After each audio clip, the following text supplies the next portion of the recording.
You are standing on the east bank of the River Derwent. The air, thin and cold with the promise of autumn, is thick with the coppery scent of blood and the acrid tang of sweat. Before you, the wooden slats of Stamford Bridge are slick and dark, a causeway not just over water, but over the threshold of an age. The sun is a pale disk in a grey sky, illuminating a scene of terrible, focused violence.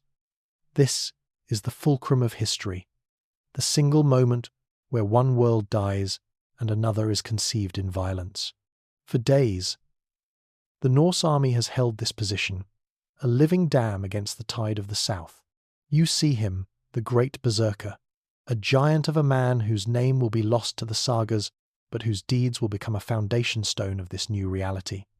He is not a legend yet. He is flesh and blood and fury. For an hour, he alone has held the narrow bridge, his axe a blur of deadly motion. The Anglo-Saxon warriors, the famed Huscarls of King Harald Godwinson, come at him one by one, and one by one they are hewn apart, their bodies forming a grim rampart at his feet. You hear the rhythmic chunk of his axe biting into shield and bone, a sound that has become the metronome of this battle. But you also see the weariness in his arms, the slight slowing of his swings. He is a force of nature. But even nature must eventually bow to attrition. The Saxons, relentless and disciplined, pull back, and for a moment there is a strange silence, broken only by the groans of the wounded and the rush of the river below. Then comes the whisper, carried on the wind, a plan born of desperation. A single Saxon soldier, slipping beneath the bridge in a swill tub, thrusts his spear up through the planks. You witness the berserker's momentary confusion. A look of surprise as the spear point erupts from the wood between his legs, tearing through his mail and into his groin. He stumbles, his roar of defiance turning into a gurgle of agony, and he falls. The Saxon army surges forward, their own roar a tidal wave of sound, flooding across the bridge to crash against the Norse shield wall, waiting on your side of the bank. Here, in this moment, our timeline's history is written. The Norse, caught off guard, and with their king, Harald Hardrada, lacking his personal armour, are eventually broken. Their reinforcements arrive too late, exhausted from a frantic march in full mail, and are cut down. But that is not what you see today. Today, something is different. Hardrada, the last great Viking, is a mountain of a man. His presence, a centre of gravity on the battlefield. He wears no byrnie, his towering height and flowing blonde hair making him an easy target. He has fought from the heart of Russia to the walls of Constantinople, and he feels the pulse of this battle in his bones. He knows his men on the bridge bought him time, and he has used it. The shield wall you see before you is not a desperate line. It is a perfectly set snare. It is deeper, thicker, its foundations rooted in the muddy soil. The men are packed shoulder to shoulder, their kite shields interlocking to form a solid barrier of wood and steel. They are not waiting for the end. They are waiting for the signal. Harald Godwinson's Huscarls hit the wall with the force of an avalanche. These are the finest warriors in all of Christendom, professional soldiers who have perfected the art of the axe. Their weapons rise and fall, shearing through shields, biting deep into the helmets of the front rank. The noise is deafening, a chaotic symphony of splintering wood, screaming men, and the percussive clang of steel on steel. It sags in the middle, threatening to buckle, to shatter, to wash away like so many before it. You see the faces of the Norsemen, grim, beards matted with sweat and blood, their knuckles white on their spear hafts. They give ground, a foot, then two. The earth churning to mud beneath their boots. But it does not break. This is the first deviation, the first stone laid on a new path. In our history, this is where the rout began. Here, the wall holds. It holds because Hardrada himself is its anchor. You see him wading into the thickest of the fighting, his great two-handed sword, Hjalmar, scything through the Saxon ranks. Where a shield splinters, he plugs the gap with his own body. Where a man falls, he bellows a verse from a saga, his voice cutting through the din, and two more take the fallen's place. He is not just a king, he is a skald, a warlord, and a totem of victory. His presence reminds his men that they are not merely soldiers, they are the sons of Odin, and Valhalla awaits the worthy. The cost is horrific. The first few ranks of the Norse line are a butcher's yard, but each man who falls takes a Saxon with him, and the Saxon tide, which has marched 200 miles in less than a week, begins to lose its momentum. Their fury is boundless, but their stamina is not. Then, you hear it, a new sound from the east, from the direction of Rickle where the Viking fleet is moored. It is the sound of horns, deep and mournful, and the thunder of thousands of running feet. It is Eystein Ore, with the reinforcements. In our timeline, they arrived, spent, a desperate last gasp. But here, Hardrada's plan was different. They were not held in reserve, they were a coiled spring. They did not march in the stifling heat of their mail. They ran with only their weapons and shields, their armour carried in wagons that follow behind. They arrive not breathless, but fresh and furious. They do not try to bolster the existing shield wall. Instead, they slam into the southern flank of the Saxon army, a hammer blow against an unsuspecting anvil. You see the look of utter shock on the faces of Godwinson's men. They are caught in a vice. Their disciplined lines, so effective against a frontal assault, dissolve into a confused melee. Men who were fighting face to face with the shield wall are suddenly being cut down from the side and behind. The perfect Saxon battle plan, the hammer blow that should have shattered the invaders, has become a grinding death trap. Now the tenor of the battle changes completely. The Norse shield wall, which had been defensive, now surges forward. It is no longer a wall, it is a blade. Hardrada is at its tip, a giant reaper harvesting the souls of men.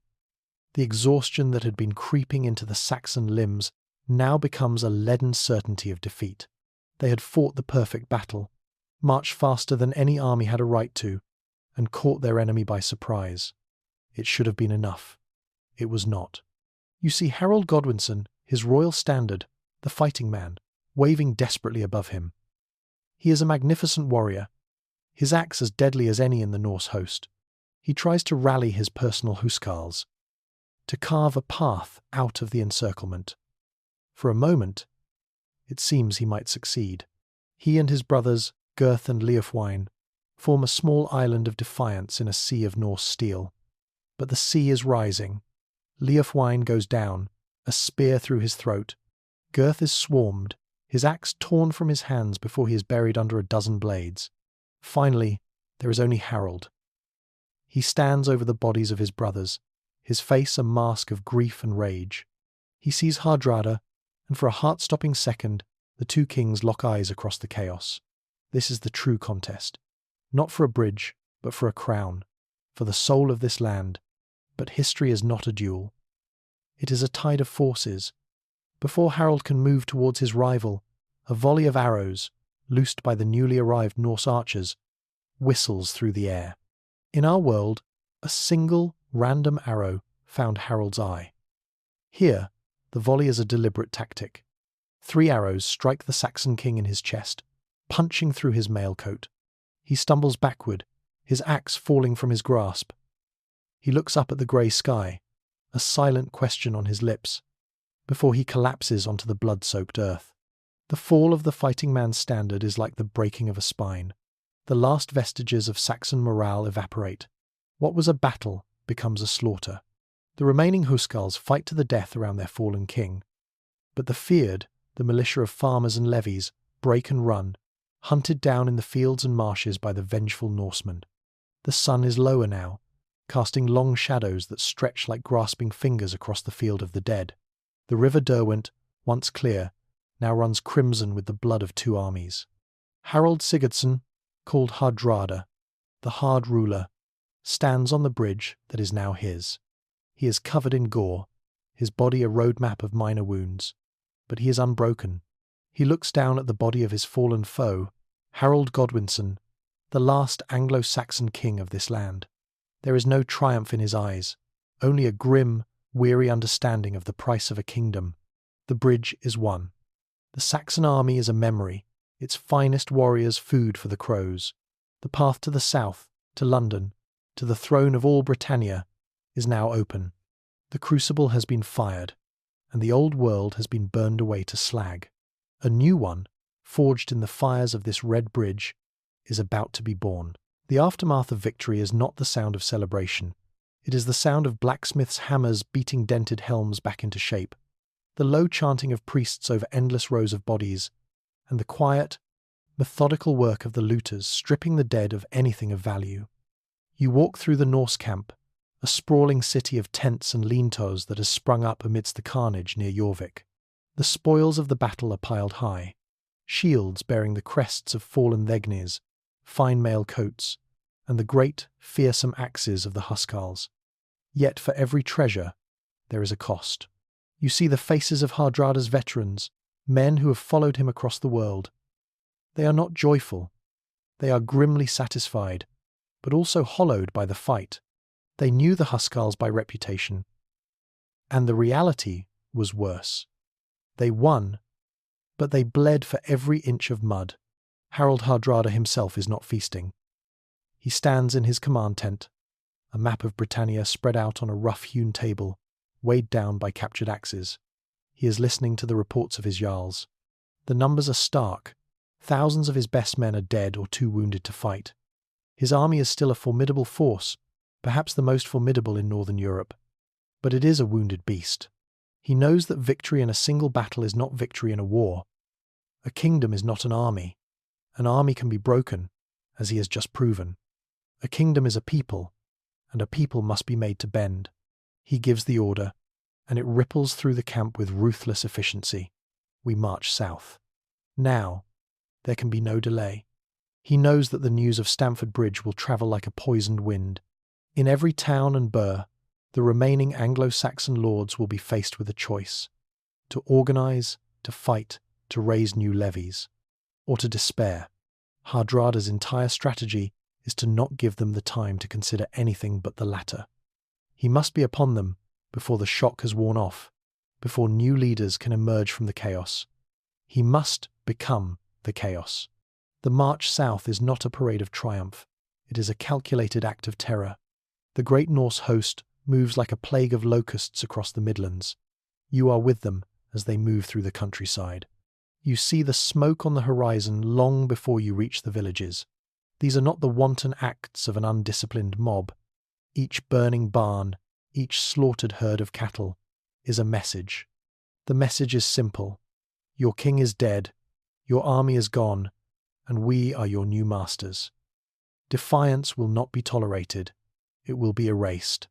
The column of hardened warriors stretches for miles, a river of steel and leather flowing through the green heart of the land.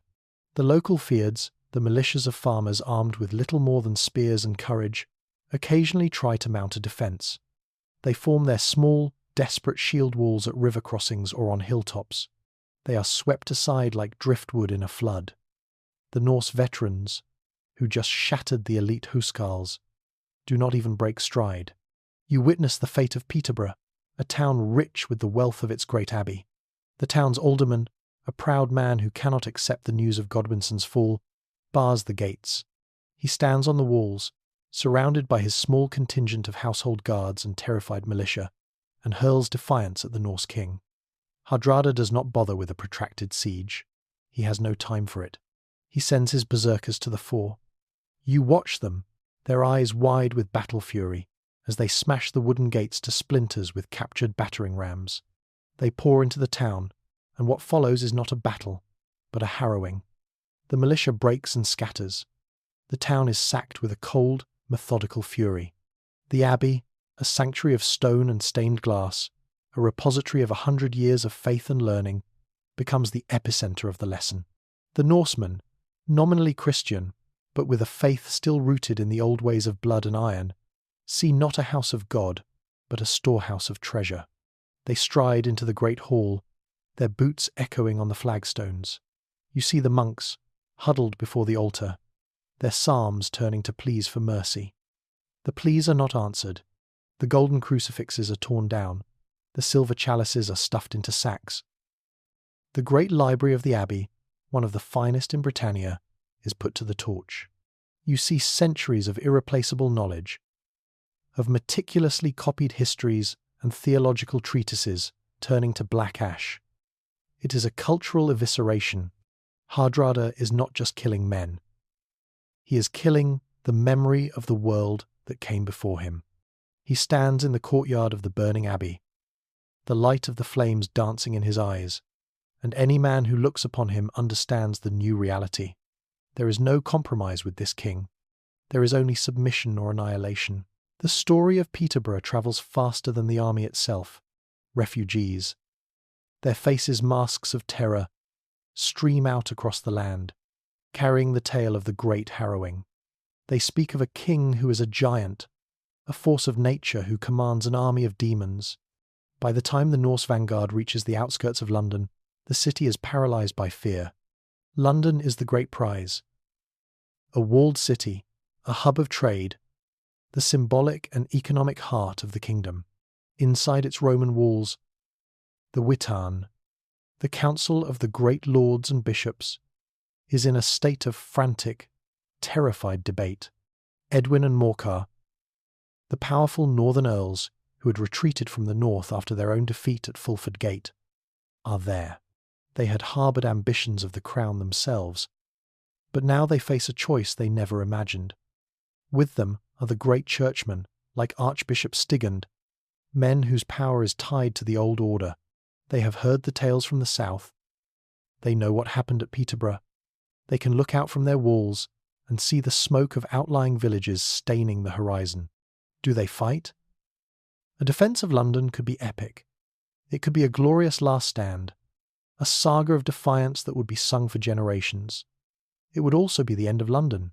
The city would be besieged, starved, and when the walls finally fell, it would burn, just as the abbey had burned.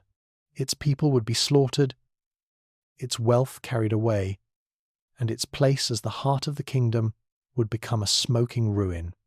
Or do they submit, to bow before a foreign conqueror, a Viking, the very terror they had spent generations fighting against, to accept the death of their king, the end of their line of succession, the utter subjugation of their people? It is a choice between a noble death and a dishonourable life. The debate rages for a day and a night. While Hardrada's army makes camp, sharpening their blades and preparing the siege engines, a visible promise of the city's fate. Finally, pragmatism, greased by sheer terror, wins out. A delegation is sent forth under a flag of truce. You see them ride out of the Ludgate, the great lords and bishops of the realm, their finery looking pathetic and out of place against the grim backdrop of the Norse camp. They are brought before Hardrada, who receives them not in a tent, but in the open, seated on a crude throne of stacked shields, his great sword across his knees. They offer him the crown. They speak of unity, of ending the bloodshed, of accepting God's will. They frame it as a political necessity, but you can see the truth in their eyes. This is not a negotiation. It is a capitulation. They are offering him the kingdom to save their own lives and their city. Hardrada listens, his face unreadable. He has broken them. He has shattered their army, burned their lands, and terrified their leaders. His entry into London is the culmination of the Harrowing. The streets are lined with silent crowds, their faces a mixture of fear, resentment, and a dazed sense of disbelief. The Norse army marches through the city, their banners bearing the raven and the serpent flying from every tower. They are not liberators.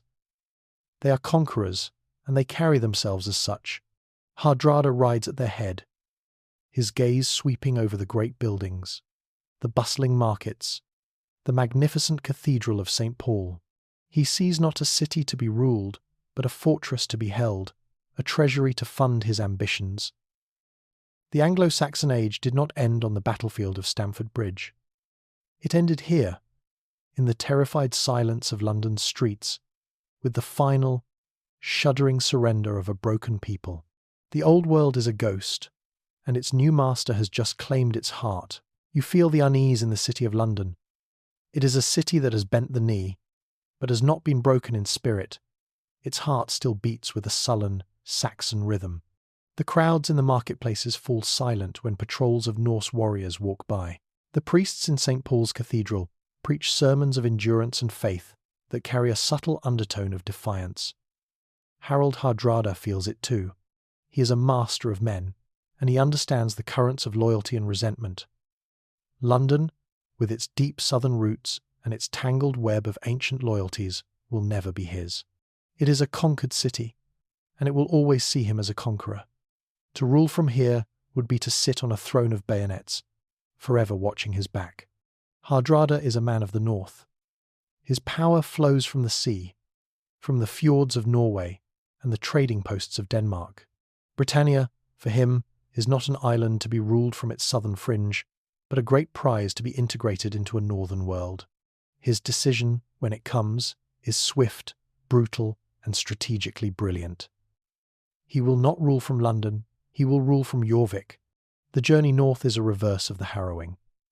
The army does not burn and pillage, it imposes order. Garrisons are established in key towns. Their Norse commanders give an absolute authority. You see the raven banner raised over the walls of Lincoln, of Nottingham, of Leicester. It is an occupation. The land is being pinned down, section by section, its old allegiances severed by the strategic placement of Norse steel. Hardrada leaves a trusted Jarl to govern the south from the Tower of London, which he orders fortified and expanded. But his focus, the entire political and military centre of gravity of the kingdom, is shifting north.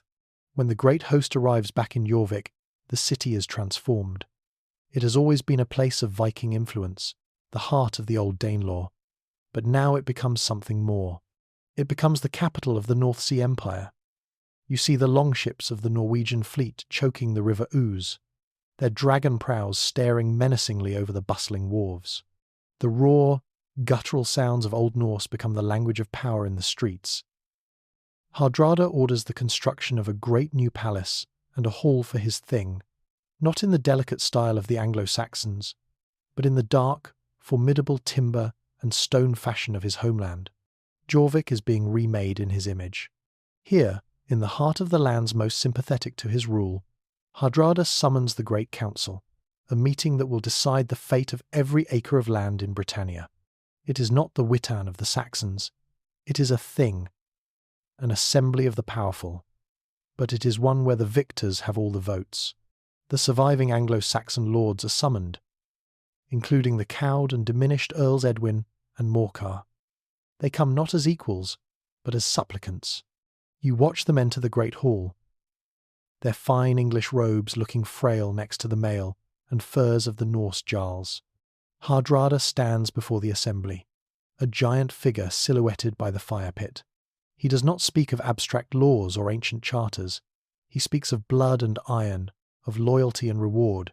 The vast estates of the Godwinson family, the lands of every Thegnan earl who fell at Stamford Bridge, are declared forfeit. They are now his to grant, and he grants them. You hear the names of his loyal commanders called out one by one. Eystein Ore, the hero of the flank attack, is made Jarl of East Anglia. Tostig Godwinson's old lands in Northumbria are given to another Norwegian veteran. The fertile fields of Wessex, the very heartland of Alfred the Great, are carved up and distributed among the men who conquered them. A new aristocracy is created in a single, brutal decree. This is the birth of the Anglo-Norse synthesis, and its birth is violent. You see a microcosm of this process unfold. A Norwegian Jarl named Orm, a man who has fought for Hardrada for 20 years, is granted a swath of Mercia. He rides to his new lands, his household guard of 50 Huscarls at his back. He arrives at the great hall of the former Saxon Thegn, a man who died at Harald's side. The Thegn's widow, a proud woman of an ancient bloodline, is now a tenant in her own home. Orm does not expel her.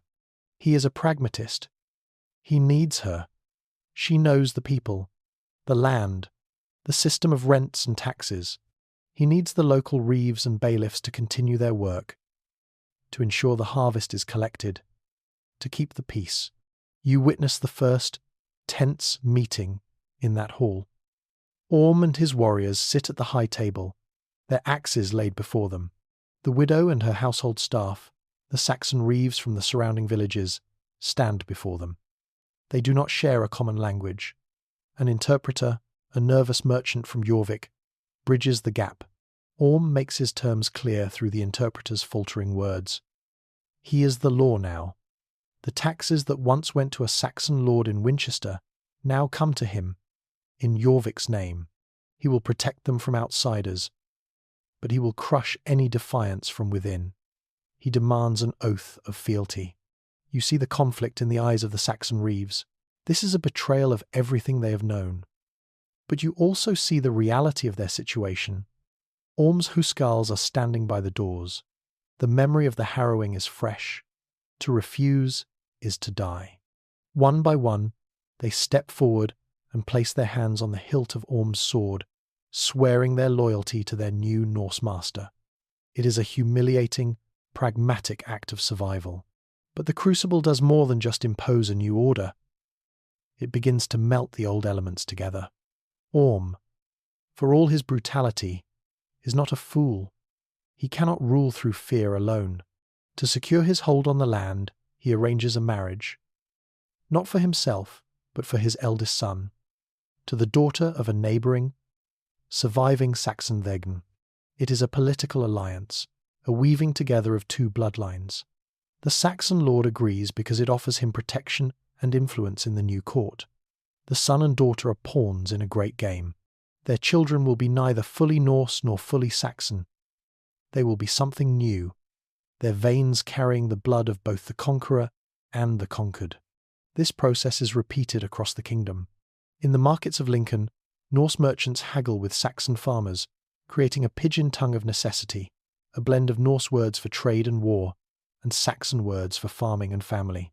In the newly established garrisons, Norse soldiers take local wives. The children of these unions grow up speaking both languages, understanding both cultures. It is not a peaceful blending. It is a fusion born of necessity and domination. You hear the resentment whispered in the villages at night. You see the lingering hatred in the eyes of the dispossessed. The old Saxon nobility who swore fealty do so with daggers hidden in their smiles. They are waiting, watching for any sign of weakness, for a chance to reclaim what was lost. Jorvik, the Danelaw Ascendant, is now the beating heart of this new, volatile creation. It is a city of two peoples, a place of immense energy and immense tension. The new ruling class is Norse. Their priorities are northern. Their loyalty is to a king who sees Britannia as the western province of a sea-born empire. The majority of the people are Anglo-Saxon. Their roots are deep in the soil, and they now serve masters they despise.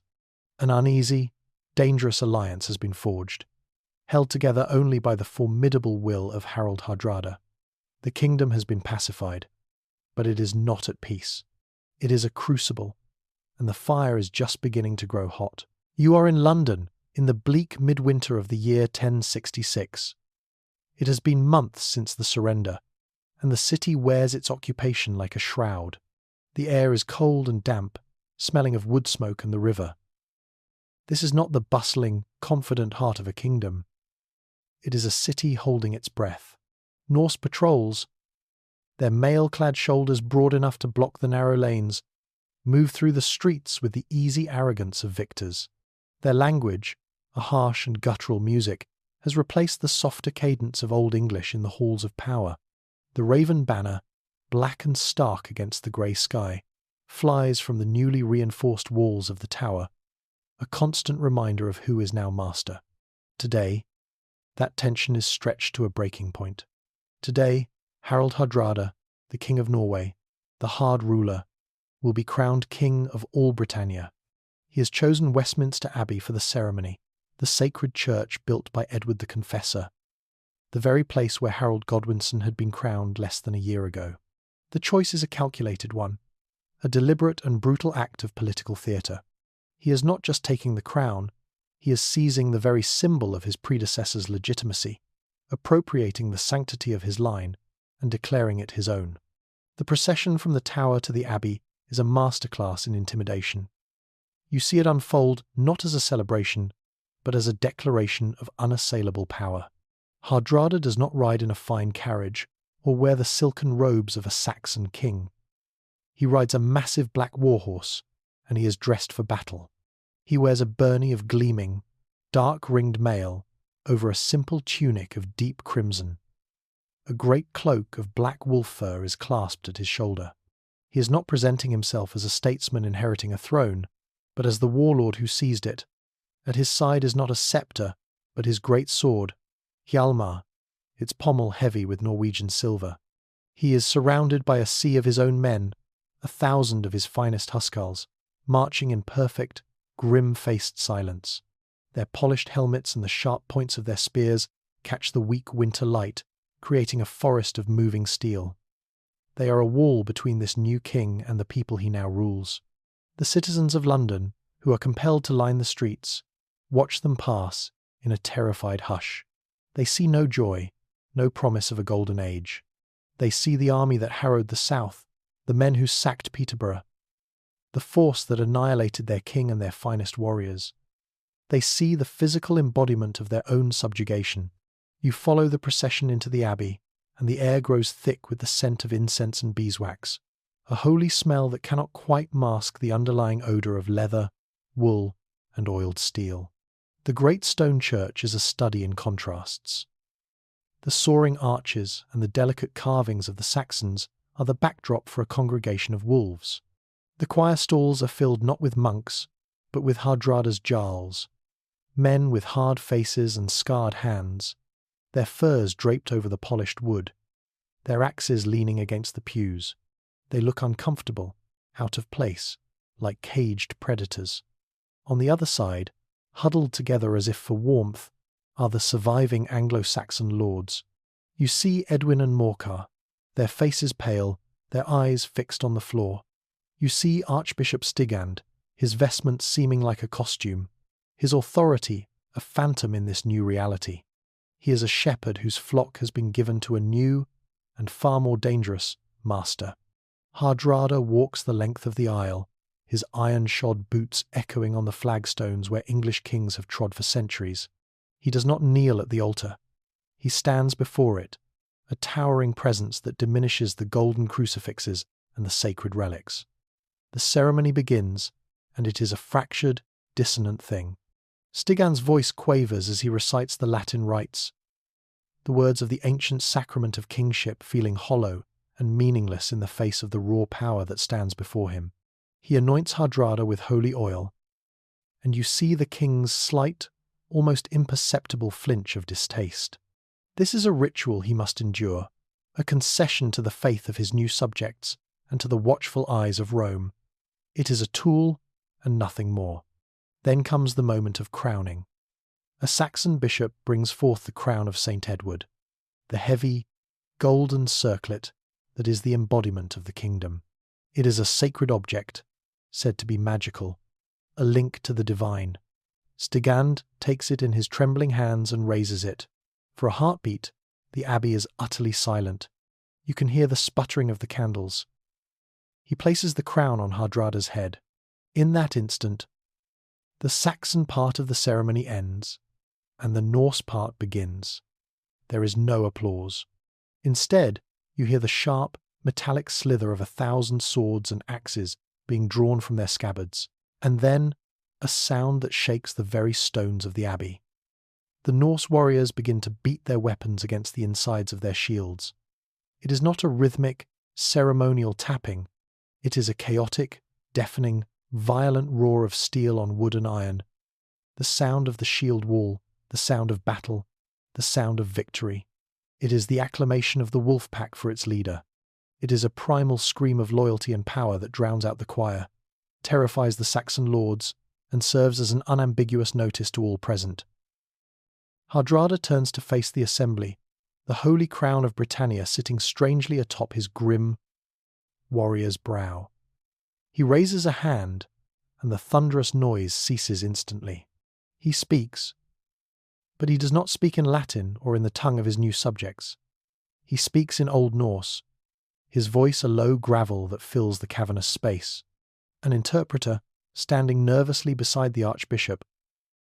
He does not promise peace or prosperity. He does not speak of God's grace. He swears a warrior's oath. He swears to rule this land with the same iron that he used to conquer it. He swears to reward loyalty with treasure and land, and to punish treason with the axe and the flame. He swears to defend the kingdom from all enemies, and to make the North Sea his own domain. He is not asking for their love or their acceptance. He is demanding their obedience. He is their king, not by the will of a distant god or the consent of a council, but by the strength of his own arm and the sharpness of his own sword. Then, one by one, the Saxon lords are forced to come forward. Edwin, Morcar, the great landowners of the south, all of them must kneel before the man who destroyed their world. They must place their hands in his and swear an oath of fealty. Their voices barely whispers in the vast, cold church. You see the utter humiliation in their eyes, the burning hatred they struggle to conceal behind masks of submission. They are swearing allegiance to the death of their own culture, the end of their own power. Each oath is a lie, a promise made under duress, and everyone in the abbey knows it. The coronation is complete. A Norse warlord, a Viking adventurer who has served in the legions of Byzantium and carved a kingdom from his own homeland, is now the anointed and crowned king of Britannia. The North Sea Empire is no longer an ambition. It is a reality, consecrated in the heart of the conquered land. As Hardrada walks out of the abbey, the crown secure on his head, you see the path forward stretching out from this moment. The Norman connection is not just severed, it is inconceivable. The language, the laws, the very soul of this island nation have been wrenched from their old course and set upon a new northern trajectory. Now, the true and difficult work of ruling a kingdom that hates him can begin. You are standing on the coast of Normandy, near the mouth of the River Dives. The wind is a ceaseless, nagging force, whipping saltwater spray into the air and chilling you to the bone. For 2 months, this wind, the notorious Norman wind, has blown from the north, pinning a great fleet in the harbour. But now, it has turned. The wind that would have carried a conqueror to his destiny now blows fair for Britannia. Yet, the ships remain where they are, their sails furled, their magnificent prows bobbing listlessly in the choppy grey water. An army, tens of thousands strong, the most disciplined and ambitious military force in Europe, waits in sprawling camps that have become muddy, restless cities. They have been waiting for months, their fervour slowly curdling into a sullen impatience. This great machine of conquest was built for one purpose: to cross the sea and seize a crown. But the purpose has become a phantom. The whispers arrived a week ago, carried by a terrified merchant fleeing the Thames estuary. They spread through the camp like a fever, a story so improbable, so disastrous, that it was at first dismissed as a Saxon lie. But then more whispers came, from fishermen, from spies. But the victor was not God, acting on behalf of his chosen Norman duke. The victor was a wolf from the north. Harald Hardrada, the King of Norway, sits in London. A new king has been crowned in Westminster Abbey. You are in the great hall of the ducal palace in Rouen. A fire roars in the hearth, but it does little to dispel the glacial chill in the room. Duke William sits at a heavy oak table, his hands clenched into white-knuckled fists on its surface. He is a man of immense physical power and even greater self-control. But you can see the fury simmering behind his eyes, a banked fire threatening to consume him. This is not the righteous anger of a man whose claim has been ignored. This is the cold, murderous rage of a master strategist whose perfect plan has been shattered by a variable he fatally underestimated. Before him stand his inner council, his brother, Bishop Odo of Bayeux, and his most trusted barons, William Fitzosborne and Roger de Montgomery. They are the architects of this grand enterprise, and their faces are masks of grim disbelief. A messenger, still damp with sea spray and shaking with exhaustion, has just finished his report. He has confirmed the coronation. He has described the Norse host occupying London. He has spoken of the Harrowing, the papal banner. Odo of Bayeux says, his voice ringing with a desperate conviction, "We carry the blessing of the Holy Father himself. God is with us. This Hardrada is a savage, a Northman barely removed from paganism. His coronation is a blasphemy. A crusade to depose him would be a holy act. He speaks of divine will, of destiny, of the righteousness of their cause. His words, which once inspired an army, now sound thin and hollow in the face of the new reality. William Fitzosborne, a man who thinks in terms of supply lines and shield walls, not sermons, shakes his head. "A crusade against whom, my Lord Bishop?" he asks, his voice rough with pragmatism. "We expected to fight a Saxon army that had just force-marched 200 miles south after a bloody battle. We expected their king to be weakened, their fleet dispersed. That was the wager." He stabs a blunt finger at the map, just off the coast of Kent. "We no longer face that. Hardrada's army, the same army that shattered the Huscarls, is not in Jorvik, it is in London, it is fresh, it is battle-hardened, it is commanded by the most feared warrior of our age." He looks from the Duke to the Bishop. "And the fleet. The Saxon fleet was a concern. But now, Hardrada has his own ships, the finest longships in the world. He has taken control of the Saxon vessels that were not destroyed. Their combined navy would outnumber ours by half again. The Channel would not be a crossing, it would be a graveyard." Roger de Montgomery adds his own grim assessment. "And what of the Saxons themselves? Our spies told us many of the Vegnins chafed under Godwinson's rule. We hoped they might welcome us, or at least remain neutral.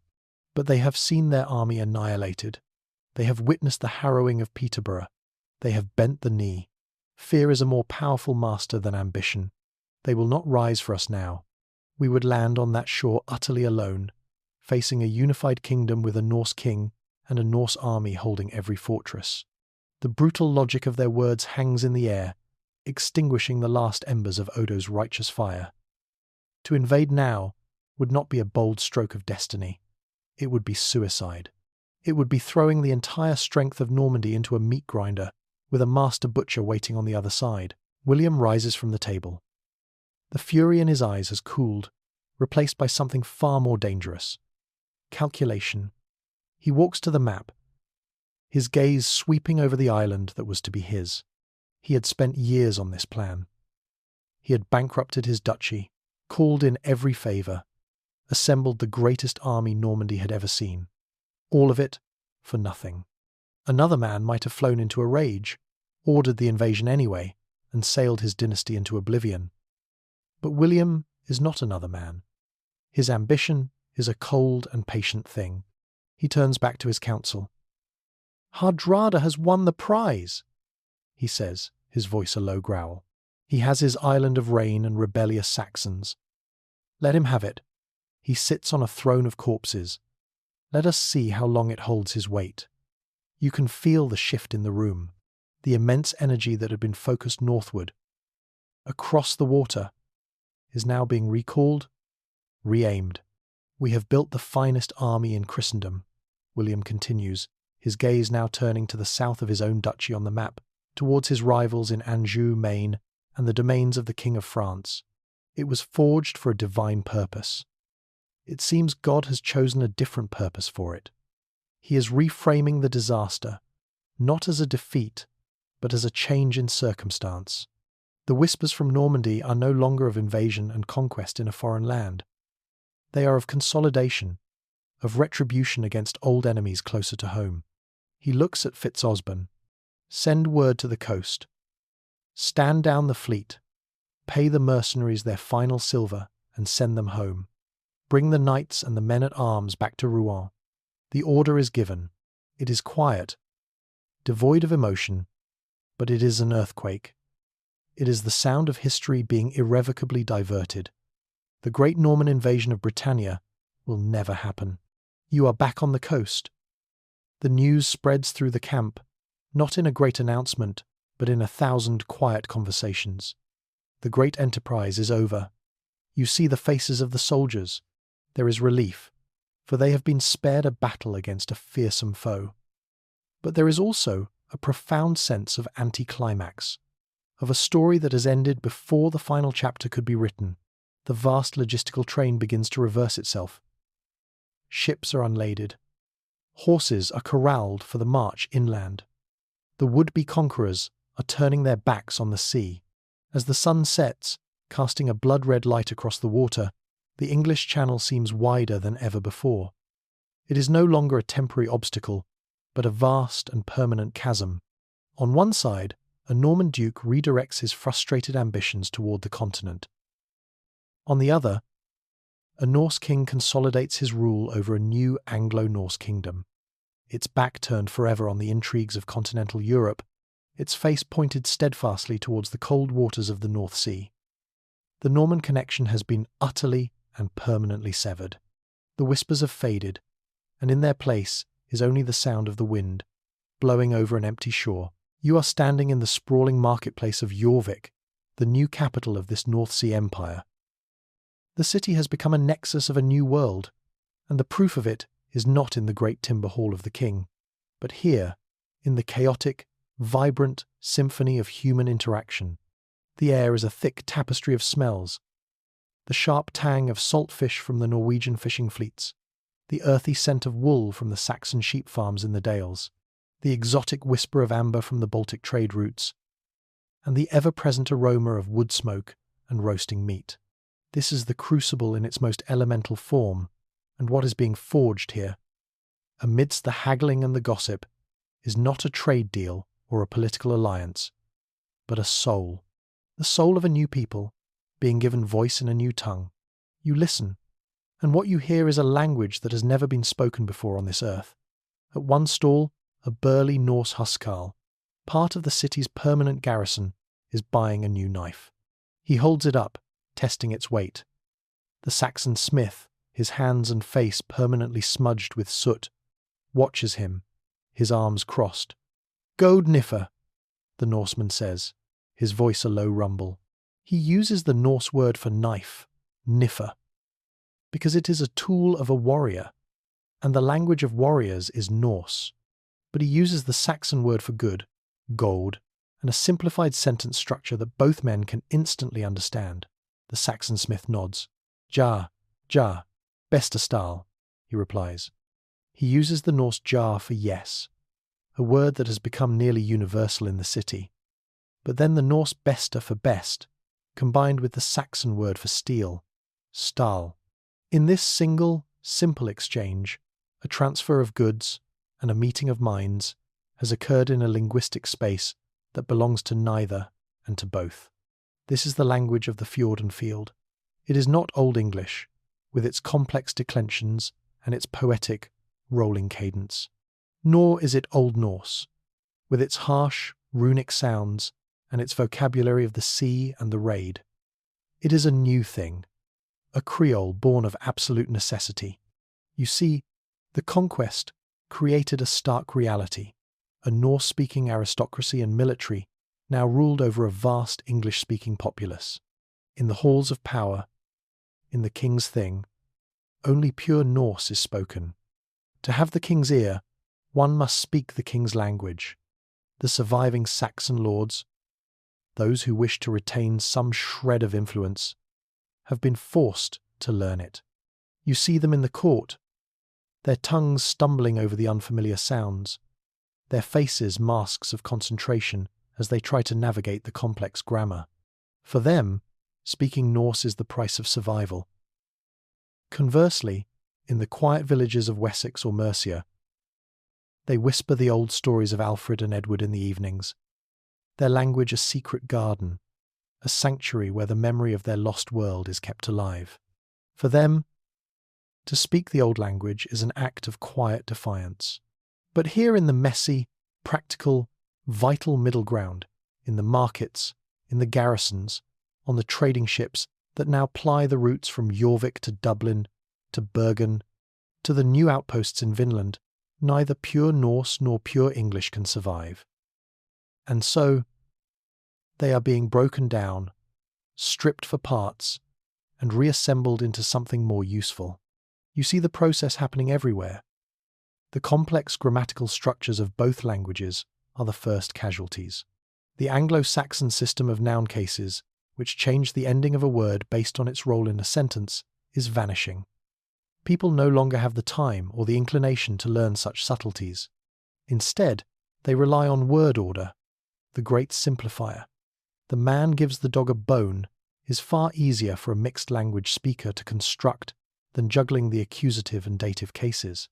The genders of nouns, a feature of both languages, are becoming muddled and are starting to fade. A table is no longer masculine or feminine. It is simply board. The language is becoming more direct, more streamlined, more focused on function than on form. The vocabulary is being plundered from both sides. Words concerning law, government, and war are almost exclusively Norse. You hear people talk of the king's lof, law, of paying a fine to the jarl, of the ever-present threat of the svirth-sword. The old Saxon words for these concepts are fading, becoming the stuff of poets and priests. But words concerning the land, the home, and the family remain stubbornly, resiliently Saxon. A man tills his feld with a plough. He lives in a hus with his whiff and his sild. He prays to God to bless the corn.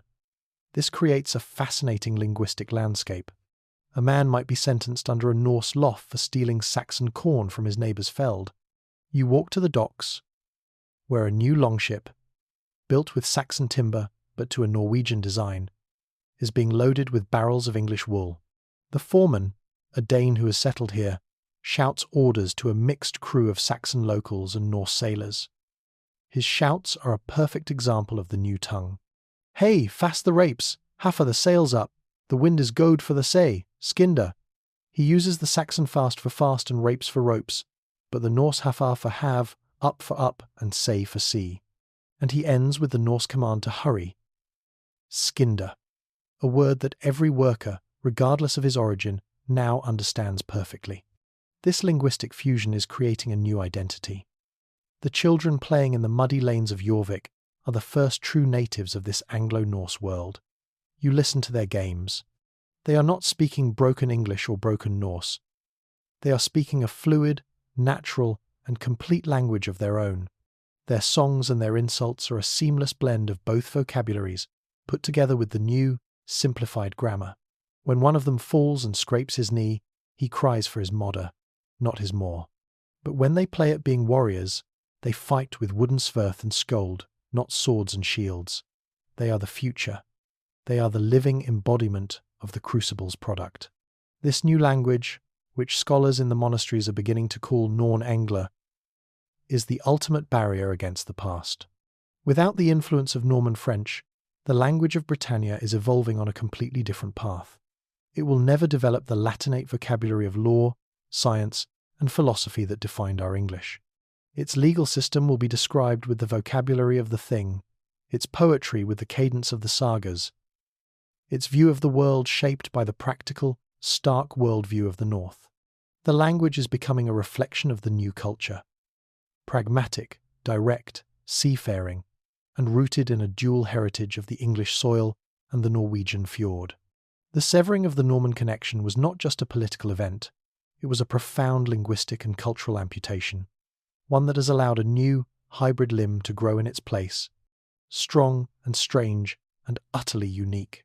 You are standing within the hallowed stone walls of Canterbury Cathedral, the mother church of all Britannia, the seat of the Archbishop.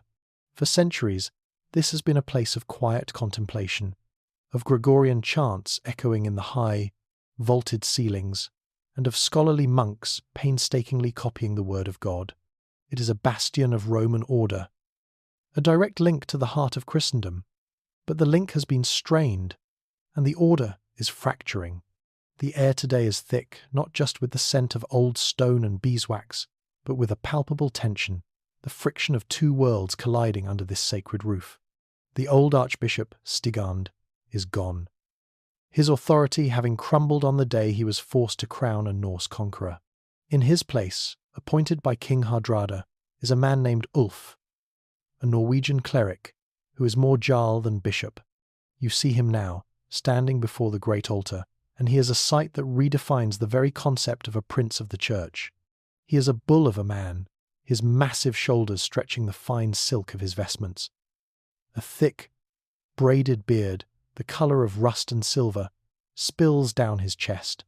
His face is a road map of old scars, and on the third finger of his right hand, beside the golden episcopal ring, he wears a heavy iron ring, the kind sworn on in the Old Norse fashion.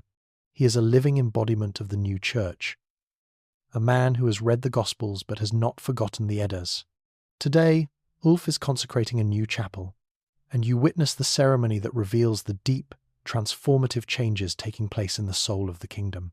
The service begins with the familiar Latin Mass, and Ulf's voice, a surprisingly deep and resonant baritone, handles the ancient language with a rough competence.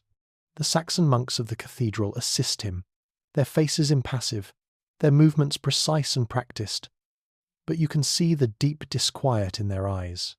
They are the guardians of a tradition that is being actively co-opted, its sacred forms filled with a new, alien spirit. After the Latin rites are concluded, the ceremony should be over. But it is not. Ulf raises a hand, and from a side entrance, a group of Norse Huscarls, the Archbishop's personal guard, enter the cathedral. They carry a large, heavy stone, slung in a net of ropes between them. They place it with a ground-shaking thud in the centre of the new chapel. It is a rune stone, a tall, grey slab of granite, a pagan form brought into the holiest of Christian spaces. But the carvings on the stone are not of Odin or Thor. You see a great, muscular figure, his face stern and bearded, much like Ulf's own, nailed to a cross. Yet, this is not the suffering Christ of the Roman tradition, the Lamb of God who bears the sins of the world. This is a warrior Christ, his eyes open and defiant, his body not broken but taut with power, as if he is straining to pull the nails free and take vengeance. The cross itself is covered in intricate Norse knotwork, the endless, coiling serpents of the Northman's art, and at its top, where the inscription Inri should be, the carver has etched a single, powerful rune. Tyr, the rune of justice and sacrifice, the rune of the one-handed god who gave his arm to bind the wolf Fenrir. Ulf steps forward and places a hand on this syncretic idol. He begins to speak, and now he uses the new, hybrid tongue of Norn-Engla, the language of the fjord and field, so that every person present, Saxon and Norse, can understand. He does not deliver a sermon. He tells a saga. He speaks of the White Christ as the son of the All-Father, a chieftain who gathered a war band of 12 loyal Huscarls. He describes the Last Supper not as a quiet, holy meal, but as a feast in the great hall before a final, unwinnable battle. He speaks of the betrayal of Judas not as a sin of greed, but as the ultimate act of a Nithingr, a man without honour who betrays his sworn lord. He recounts the crucifixion not as a sacrifice for the sins of mankind, but as a glorious last stand. A warrior choosing to die on his shield, the cross, rather than surrender, knowing that his death would win a victory over the forces of darkness, the Jotnar of hell. You watch the faces in the congregation. The Norse soldiers nod in grim appreciation. This is a faith they can understand, a Christ they can follow into battle. The Saxon townsfolk are a mixture of confusion and a reluctant, fearful fascination. Their gentle shepherd has been replaced by a warlord god, their faith of peace and forgiveness reforged into a creed of honour, loyalty, and righteous vengeance. The old monks look on in silent horror. This is a heresy, a monstrous grafting of pagan mythology onto the sacred vine of their faith. But they are powerless to stop it. The man preaching it is the Archbishop, and his authority comes directly from the king. This scene is a mirror of what is happening in parishes and monasteries across Britannia. The Church, once a direct conduit of Roman culture and continental thought, is being bent to the will of its new Norse masters. It is becoming insular, independent, its gaze fixed on the North Sea world. Ulf and his new warrior bishops have little interest in the theological debates of Cluny or the papal reforms concerning clerical celibacy. They are far more concerned with practical matters, raising funds for the king's fleet, preaching loyalty to the new regime, and finding ways to convert the still pagan lands of Scandinavia and the Baltic coast. The cult of saints, a cornerstone of medieval faith, is also being transformed. The gentle, scholarly saints of the Anglo-Saxon tradition are being overshadowed by a new emphasis on martyrs who met violent ends. Saint Edmund, the Saxon king killed by Vikings a century ago, is ironically rebranded. He is no longer just a pious victim. His story is retold as a saga of a king who refused to break his oath to his people, fighting to the last. He becomes a patron saint of loyalty, a figure both Norse and Saxon can be encouraged to admire. And new, unofficial saints begin to emerge. You hear tales in the garrisons of Huscarls who fell at Stamford Bridge, who are now said to appear in dreams to their comrades, promising victory in the king's name. The very fabric of the church is being rewoven.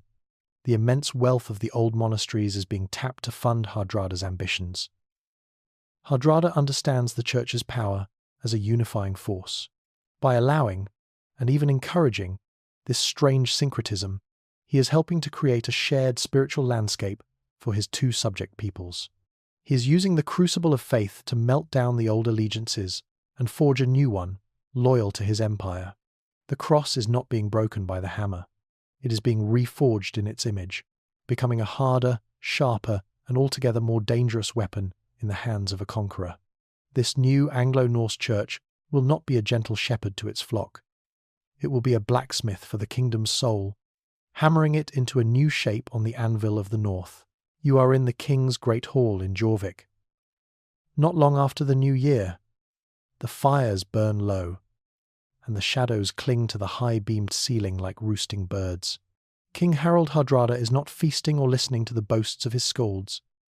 He stands before a vast, newly drawn map, a marvel of Saxon cartography and Norse seafaring knowledge that covers an entire wall. It shows his domains: the rugged, fjord-riven coast of Norway, the flat, contested plains of Denmark, and here, his grandest prize, the island of Britannia. But as you watch him, you understand that he does not see three separate lands. He sees one single, strategic space, and the heart of that space, the thing that both connects and divides it, is the vast, grey, turbulent expanse of the North Sea. His conquest of Britannia was a masterstroke, a gamble that paid an empire. His deterrence of the Norman invasion was a strategic victory, won without lifting a sword. He is secure on his island fortress, his rule absolute, the land's immense wealth now his to command. But you see the flaw in his position, the same flaw he is tracing with a single, scarred finger on the map. His empire is a creature of three bodies with one head, and its circulatory system is the sea. His enemies, the King of Denmark, the fractious Jarls of Sweden, the emerging merchant cities of the German coast, understand this. They can harry his ships, disrupt the flow of timber from Norway, of grain from Britannia, of silver from his Danish mints. To rule a North Sea empire, he cannot simply use the sea. He must own it. The decision, when it comes, is not a proposal.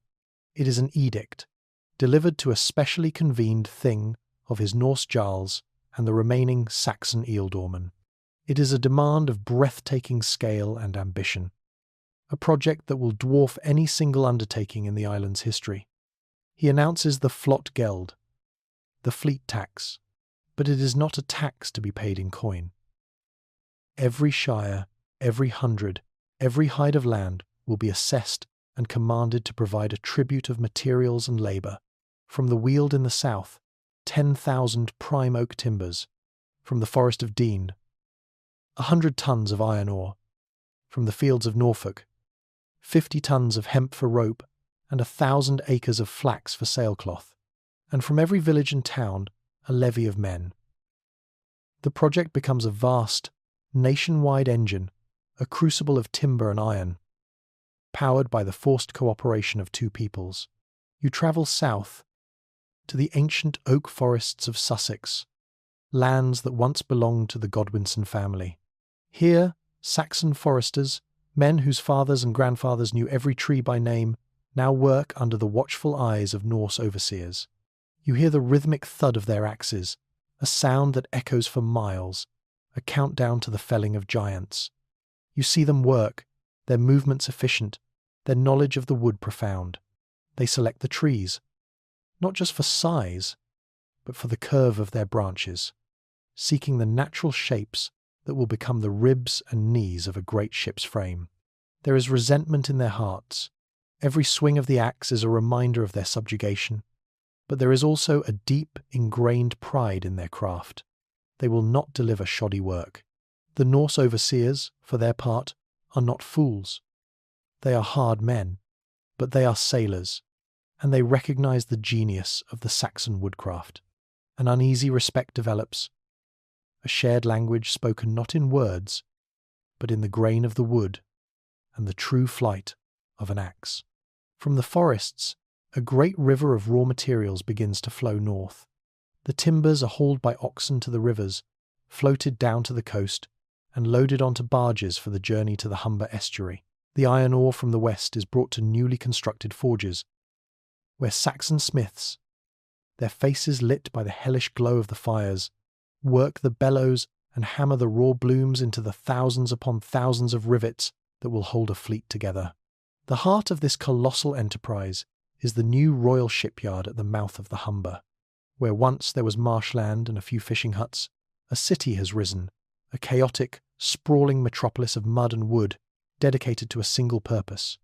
You walk through its muddy lanes, and the noise is a physical force that presses in on you from all sides. The high-pitched whine of saws cutting through planks, the deafening clang of hammers on anvils, the shouts of foremen in the raw Norn-Engler tongue, and the deep, groaning sound of massive timbers being levered into place. Tens of thousands of men work here, their lives governed by the rising sun and the foreman's horn.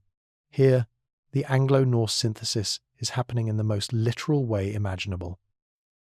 The Norse master shipwrights, loyal to Hardrada, lay down the keels. The fundamental design is that of the longship, the clinker-built hull, with its overlapping planks, which gives the vessel its legendary flexibility and speed in the waves. But they are building on a scale never before seen.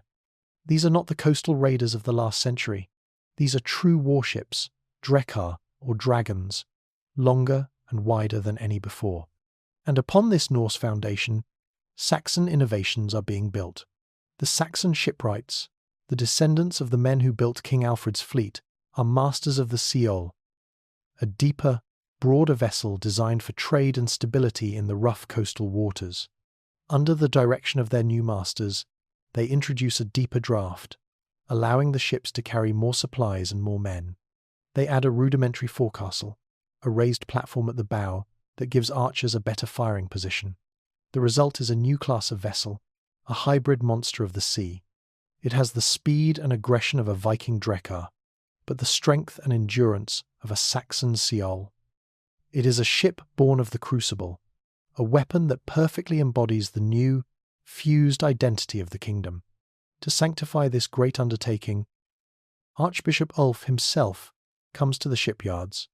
He does not come to whisper blessings in Latin. He stands on the half-finished deck of the fleet's flagship, a vessel that will be named Fjord, the Fjord Serpent, and he preaches to the assembled multitude of workers. His voice, amplified by the resonant curve of the ship's hull, booms across the chaotic landscape. He speaks of their work not as a tax, but as a sacred duty. He tells them that each rivet hammered is a nail in the coffin of the kingdom's enemies, that each plank sealed with tar is a blow for the glory of the warrior Christ. He blesses the enterprise, not with holy water, but with a great horn of mead, which he pours over the dragon-headed prow of the flagship. Finally, after 2 years of relentless labour, the day of the launch arrives. The first squadron of the great fleet is ready. 50 of the new Drekar Seols lie on the slips, their vast hulls dwarfing the men who stand beside them. You watch as the chocks are knocked away, and the first ship, the Fjord, begins to slide down the greased timbers. It moves slowly at first, and then gathers speed, a vast, living creature of wood and iron, until it hits the water with a tremendous splash, sending a wave surging back towards the shore. It rights itself, floating high and proud, a perfect synthesis of grace and power. One by one, its sisters follow, a procession of sea dragons being born into their element. That evening, You stand with the king on a headland overlooking the estuary. The great fleet lies at anchor, a floating forest of masts and rigging silhouetted against the dying sun. It is the physical manifestation of his will, the product of a kingdom's harnessed labour. With this fleet, he has transformed the geography of his own empire. The North Sea is no longer a treacherous void that separates his lands. It is a highway, a lake, a domain that he alone commands. He has turned the resources of a conquered island into the most potent naval force in Europe. The whispers from Normandy are a distant, irrelevant memory. The true power in the north no longer lies in Rouen or Paris or even Rome. It lies here, in the cold, grey waters of the Humber, embodied by this silent, waiting armada of wolves. The only question that remains is where they will be unleashed first. The great hall in Jorvik is a cavern of warmth and noise, a bastion against the perpetual damp chill of a Britannic winter. It is the heart of a secure and prosperous empire, and you can feel the confidence in the air, a swagger that was absent in the tense early years of the reign. The trade routes across the North Sea, once perilous gauntlets of pirates and rivals, are now the private highways of the king's great fleet. Longships laden with Norwegian timber and Danish silver dock at the wharves of the Ouse, and return laden with the finest English wool and grain. The empire is a finely tuned machine, its cogs greased with the profits of undisputed maritime supremacy. King Hardrada sits on his high seat, older now, his great beard almost entirely white, but his eyes have lost none of their piercing, calculating intensity. His realm is at peace, his coffers are full, and his jarls are content with the lands and riches he has given them. It is a time of consolidation, of strength, and inevitably, of restlessness. On this night, a new scold has the king's ear. He is an old man from Iceland, his face a creased map of northern voyages, his eyes the pale, washed-out blue of one who has stared at the sea ice for a lifetime. He has journeyed here to the centre of the world, as he sees it, to offer his gift of words to the greatest of all Norse kings. He does not sing of the great battles of the past. Stamford Bridge and the Harrowing are tales told by the king's own men. Instead, he reaches further back into the mists of family memory, and he begins to recite the Vinland sagas. You have heard these tales before, as have many in the hall. They are known stories, half-believed accounts of Leif Erikson and Thorfinn Karlsefni. Tales of a strange land of wild grapes, hostile natives, and timber. They are usually dismissed as fireside fantasies, the boasts of explorers that grew with each telling. But this scold is different. He is a master of his craft. He does not just tell the story. He paints it in the air with his words. He speaks of Markland, the forest land, and his voice carries the sound of 1,000,000 trees whispering in the wind. He describes a coastline where the forest grows down to the very edge of the sea, a limitless supply of straight, tall timber, enough to build 1,000 fleets. He speaks of rivers so choked with salmon that a man could walk across their backs. He speaks of Vinland, the Vineland, and he describes meadows of sweet grass and strange, self-sown wheat. The jarls in the hall listen with polite amusement. But Hardrada leans forward. You see that he is not hearing an adventure story. He is listening to a strategic and economic intelligence report. Timber, the lifeblood of his fleet. Britannia has been stripped of its best oaks to build the first great armada, and the forests need time to recover. Norway's timber is plentiful but far away. A new, inexhaustible source of wood, located in a land with no rival kings to contest it. The Skald speaks of beasts in the new world of fox and marten, and beaver whose pelts are thicker and richer than any seen in Europe. Furs are the currency of luxury, fetching enormous prices from the merchants of the German towns and the nobles of the French courts. This is not a saga of heroes, it is a ledger of resources. When the Skald finishes, a respectful silence fills the hall. Hardrada gestures to a servant, who brings the old man a heavy silver arm ring. Then the king turns to his council. For a generation, these have been children's stories, he says, his voice a low rumble. It is time to see if they are true. The decision is made with the swiftness of a striking axe. This will not be a private venture like those of the past. A handful of families in a few ships, hoping for the best. This will be an expedition of the crown, a projection of the North Sea Empire's power into a new hemisphere. The man chosen to lead it is Leif Ormsson, the eldest son of the Jarl, who was granted lands in Mercia. Leif is a product of the New World. He was raised in a hall where the Norn-Ingler tongue was spoken as his native language. He has his father's Norse pragmatism and his Saxon mother's deep connection to the land. He is a warrior, but also a governor and a manager. He is the perfect man to transform a myth into an imperial asset. You are on the docks of the Humber the following spring. The preparations are a testament to the new order. 5 of the great Drekar-Seols, the hybrid warships, are being provisioned for the journey. They are crewed by a mix of veteran Norse sailors who know the northern routes to Iceland and Greenland, and Saxon archers, whose skill with the longbow is now a valued part of the king's military. The holds are filled not with weapons for raiding, but with the tools of settlement: axes, saws, adzes, blacksmiths' forges, seed grain, and livestock. The 200 settlers who board the ships are a cross-section of the new Britannia.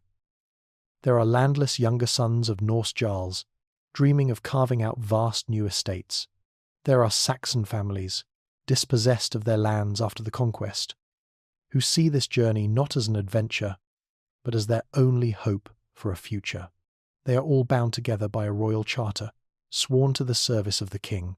The voyage is an epic in itself, a testament to the seaworthiness of the new ships. They make the familiar journey to the Norse settlements in Greenland, where they take on final supplies and a grizzled Icelandic guide who claims to have sailed these western waters as a boy. Then they turn their prows into the unknown.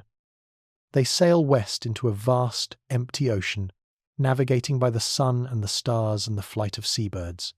They are a tiny, self-contained world of wood and wool. After weeks of sailing, they sight a coast. It is a flat, forbidding line of rock and endless forest. Markland. Just as the Saga described, Leif Ormsson does not linger. He is following the old stories, the verbal maps passed down from the Icelanders. He sails south for 2 more days, following the curve of the land, until he finds a wide bay, protected from the ocean swells by a long, sandy cape. A river flows into the bay, and the meadows on its banks are lush and green. This is the place. This is Vinland. You stand with Leif on the prow of his ship as it glides into the river. The silence is profound, broken only by the cry of unfamiliar birds. The air is clean and sweet. The forest is a solid wall of green, the trees taller and thicker than any you have seen in Britannia. As they disembark, the richness of the land is almost overwhelming. The river is a moving carpet of silver as a salmon run pushes upstream. Within an hour, their nets are full. A scouting party of Saxon hunters returns from the woods, their faces filled with awe. They speak of deer in herds larger than cattle, and of trees that are 3 men around. Leif Ormsson gives the order to begin. His settlers are not explorers, they are colonists. They work with a disciplined, methodical purpose. The Norsemen, masters of woodwork, fell the great trees, their axes ringing out in the primordial silence. The Saxons, masters of the earth, clear the meadows, assess the soil, and begin constructing turf and timber longhouses. They build a great palisade of sharpened logs around their encampment, not on a hill, but enclosing the best landing site on the river. This is not a fort, it is a trading post, a port. They name it Harafnsvik, Raven's Creek, in honour of the king's banner. The first encounter with the native people, the Skraelings, happens a month later. They appear at the edge of the forest, small, dark-haired people in skin canoes, their faces painted with ochre. Leif, remembering the Saga's tales of bloody conflict, has given strict orders. There will be no aggression. A warrior priest, a disciple of Archbishop Ulf, walks to the riverbank, holding not a sword, but a wooden cross carved with Norse knotwork. He calls out a greeting. The natives do not understand the words, but they seem to understand the gesture. They do not attack. They watch, Curious and wary, from a distance, a tense, silent communication is established. A truce of mutual observation. For a year, the settlers of Hrafnsvik labour. They build a great hall, a smithy, a small chapel. They survive their first brutal winter, huddled in their longhouses, sustained by cured fish and salted meat. And all the while, they harvest the bounty of this new world. Great stacks of timber, cut and seasoned, begin to pile up on the riverbank. The Saxon trappers bring in thousands of pelts, beaver, fox, and marten, which are cured and bundled. The following summer, Leif Ormsson sends 2 of the Drekar back to Jorvik. You are on the docks when they arrive, their journey a triumph of navigation and endurance. When the hatches are opened, first, the furs, bale after bale of them, their quality and richness astonishing the merchants who have gathered. Great, straight beams of pine and maple, a sight that makes the royal shipwrights weep with joy. Leif Ormsson has sent a message to his king. The Sagas are true. In his great hall, Hardrada receives the news. He runs a hand over a beaver pelt softer than silk, and he looks at a map of the world that he now knows is incomplete. The Vinland sagas are no longer just songs for a winter's night. They are the first chapter in a new and much larger story. They are the charter for the westward expansion of his empire. The resources of a hemisphere are now his for the taking. You are in the new stone and timber hall of Dunfermline, the favoured residence of Malcolm III, King of Scots. The year is 1075. Nearly a decade has passed since Hardrada's coronation, and the shadow of his North Sea empire has slowly, inexorably, crept northward, until it now falls squarely across this rugged, defiant kingdom. The air in the hall is thick with the scent of peat smoke.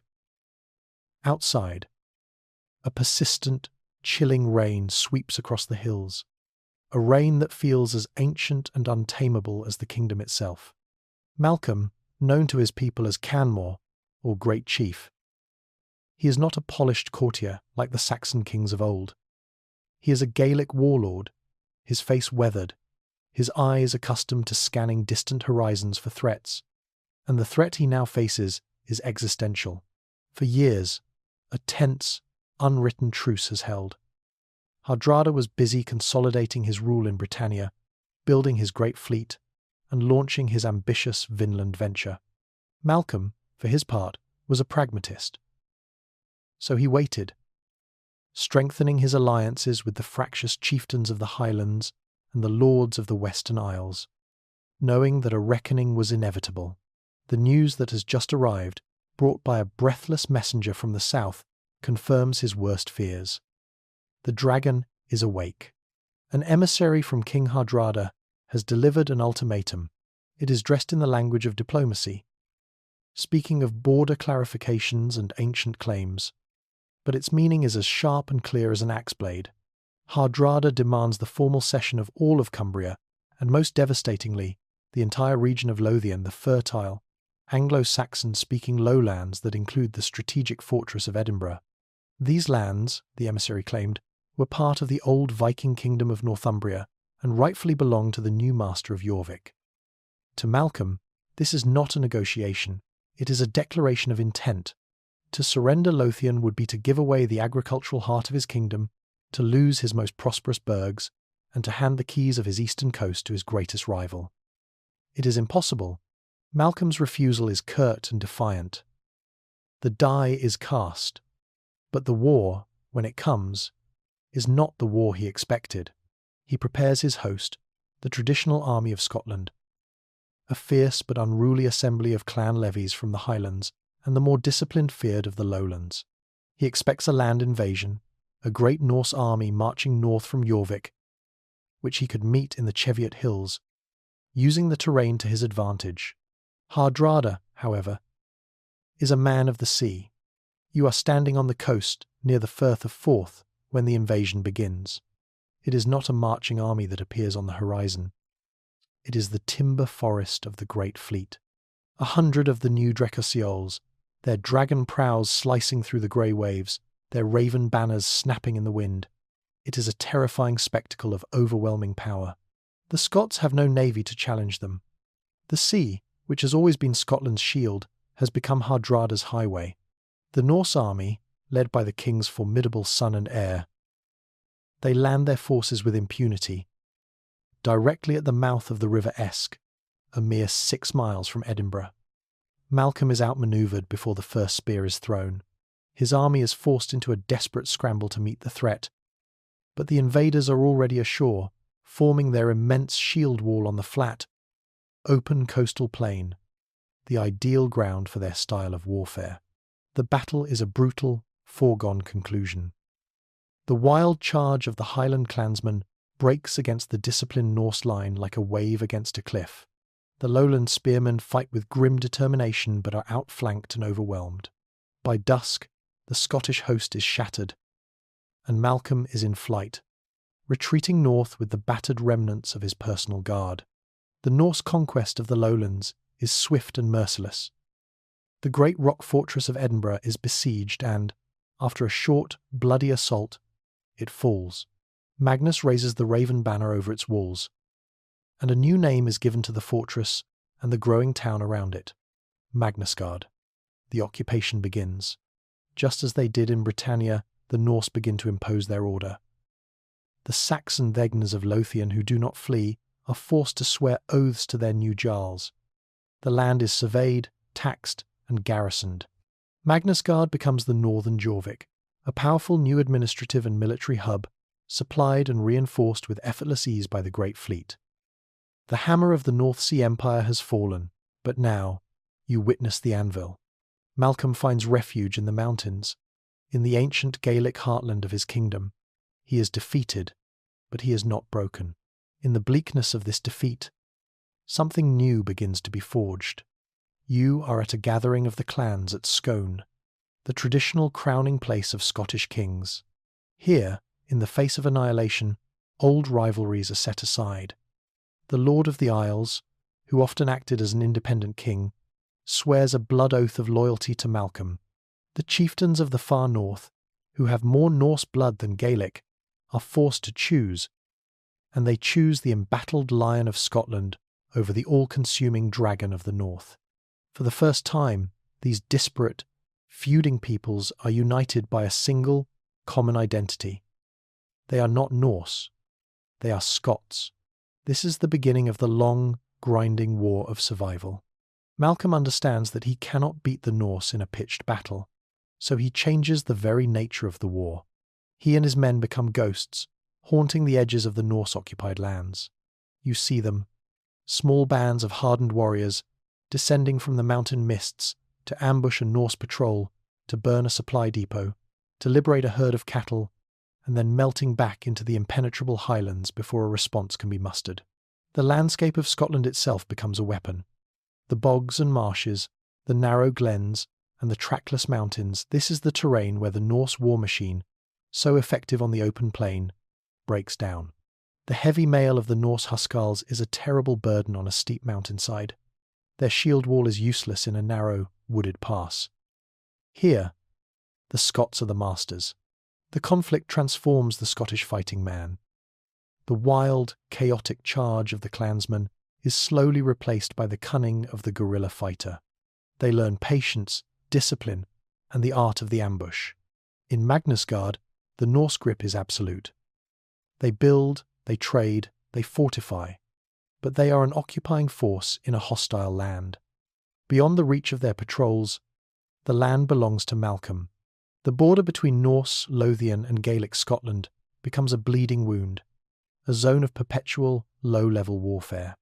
Castles, a new concept learned from the hard lesson of Edinburgh, begin to rise at strategic points, not the great stone keeps of the Normans, but rugged towers of stone and timber, perched on unassailable crags, watching the passes. Years pass. The war becomes a way of life, a defining reality for both sides. It is a war that shapes not only the Scots, but the Norsemen who fight it. The garrison at Magnusgard becomes a specialised force, a frontier army, learning the hard lessons of counterinsurgency. They develop their own scouts and outriders, men skilled in tracking and mountain warfare. You are witnessing the climax of this first brutal phase of the struggle. Magnus, determined to break the Scottish resistance once and for all, leads a strong column deep into the Highlands, aiming to capture Scone itself. It is an act of supreme overconfidence. He is lured into a narrow pass, the Gleanan Scale, the Shadow Glen. As the long Norse column marches, hemmed in by steep, scree-covered slopes, a single horn call echoes from the heights. It is Malcolm's signal. From above, a storm of rocks and arrows rains down on the Norsemen. Their shields, designed to stop attacks from the front, are useless against a threat from above. The disciplined lines dissolve into a confused, struggling mass. Then, from both ends of the pass, the Scots attack. They do not charge in a single wave. They pour down the slopes, their smaller axes and dirks deadly in the close-quarters chaos. The Battle of the Shadow Glen is not a battle. It is a slaughter. Magnus himself fights his way out with his personal guard, but his army is annihilated, trapped and destroyed by the mountains themselves. The victory does not win back the lowlands. The Norse presence in Magnusgard is too strong. Their fleet can reinforce it at will, but it is a victory of immense symbolic power. It proves that the Scottish anvil will not break. The Norse hammer, for all its strength, cannot shatter it. A new, grim equilibrium is reached. The North Sea Empire has secured a northern province, but it has also created a permanent, implacable enemy on its border. Scotland has lost its richest lands, but in the fire of this endless war, it has forged a new, hardened, and unified soul. The struggle is far from over. It has only just begun. You are in the great hall of Jorvik, but it is not the rough-hewn, smoke-filled hall of Hardrada's early reign. Half a century has passed. The Conqueror himself now lies in a great stone tomb in the new cathedral, his saga complete. His son, Magnus, who lost an army in the Shadow Glen, is also gone. The crown now rests on the head of his grandson, Harald II, a man who was born in Britannia and for whom the fjords of Norway are a half-mythical homeland. He has visited only on state progress. He is a king of the new age, and his kingdom is facing the complex problems not of conquest, but of governance. The hall itself is a testament to this evolution. The vast, dark timber beams of the original Norse construction are still visible, but between them, the walls are now made of fine-hewn stone, pierced by tall, narrow windows of coloured glass, a Saxon master mason's art. The floor is no longer packed, earth covered in rushes, but is laid with intricate tiles. Tapestries woven with English wool hang on the walls, but they do not depict scenes from the Bible. They show the great sagas of the new kingdom. The first landing at Hrafnsvik. This is the heart of a mature empire, a place of immense wealth and consolidated power. And today, the nature of that power is about to be tested. Before the king sits the Jorvik Thing, the great council of the realm. This is not the simple assembly of a war band, nor is it the old Saxon witan. It is the political embodiment of the crucible, a hybrid institution forged over 2 generations of shared rule and shared problems. You see the evidence in the men who fill the tiered benches. There are the old guard, jarls of pure Norwegian descent, grandsons of the men who crossed the sea with Hardrada. They are immense, bearded figures, clad in fine wool and decorated with heavy gold arm rings. Their worldview shaped by the simple warrior code of loyalty to the chieftain who gives them land and gold. Beside them sit the new men, the true Anglo-Norse. You see them in men like Lord Edwin of the Mercian March, the grandson of the Norse Jarl Orm and his Saxon wife. Edwin is as tall as his Norse forebears, but his features are finer, his beard trimmed in the Saxon style. He speaks the Norn-Engler tongue with a perfect native fluency, and when he is not at court, he oversees vast sheep runs that produce the wool that is the true gold of the kingdom. He and his kind are not warriors who happen to own land. They are landowners for whom war is but one of a king's many demands. And among them all, Robed in the dark colours of their orders, sit the bishops and abbots of the Anglo-Norse Church. The Archbishop of Canterbury, a man named Wulfstan, is the son of a Norse priest and a Saxon mother. He is a shrewd, scholarly man who sees his role as the guardian not just of the kingdom's soul, but of its stability. He and his bishops bring with them the ancient Saxon traditions of written law, of bureaucracy, of the Bockrad or charter. King Harald II stands before them. He is a man in his prime, a capable ruler, but he faces two relentless drains on his treasury and his manpower. To the north, the Scottish war has become a permanent, festering wound, a frontier that consumes men and silver with no hope of a final victory. To the west, across the great ocean, the Vinland colony, while immensely profitable in furs and timber, requires a constant flow of ships, supplies, and new settlers to defend it against the increasingly hostile Skraelings and to push further inland. He needs a new, permanent tax, and he needs a right to levy troops not just for the defence of the realm, but for the expansion of his colonial ambitions. He makes his case with a direct, northern bluntness.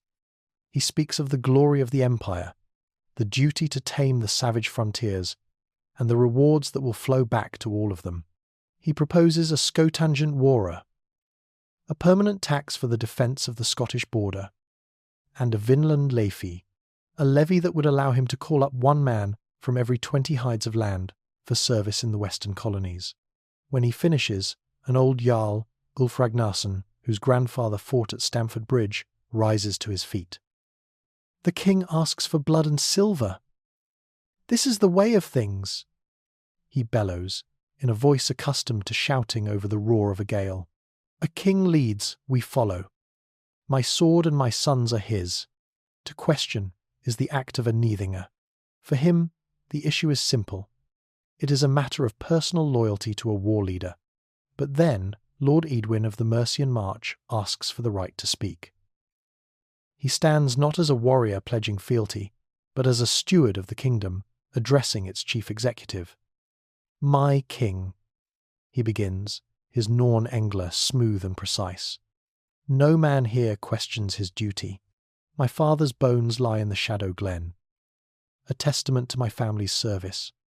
My own ships carry the king's timber from Hrafnsvik, but the law, the lof that binds us all, king and jarl alike, speaks of levies for the defence of the realm.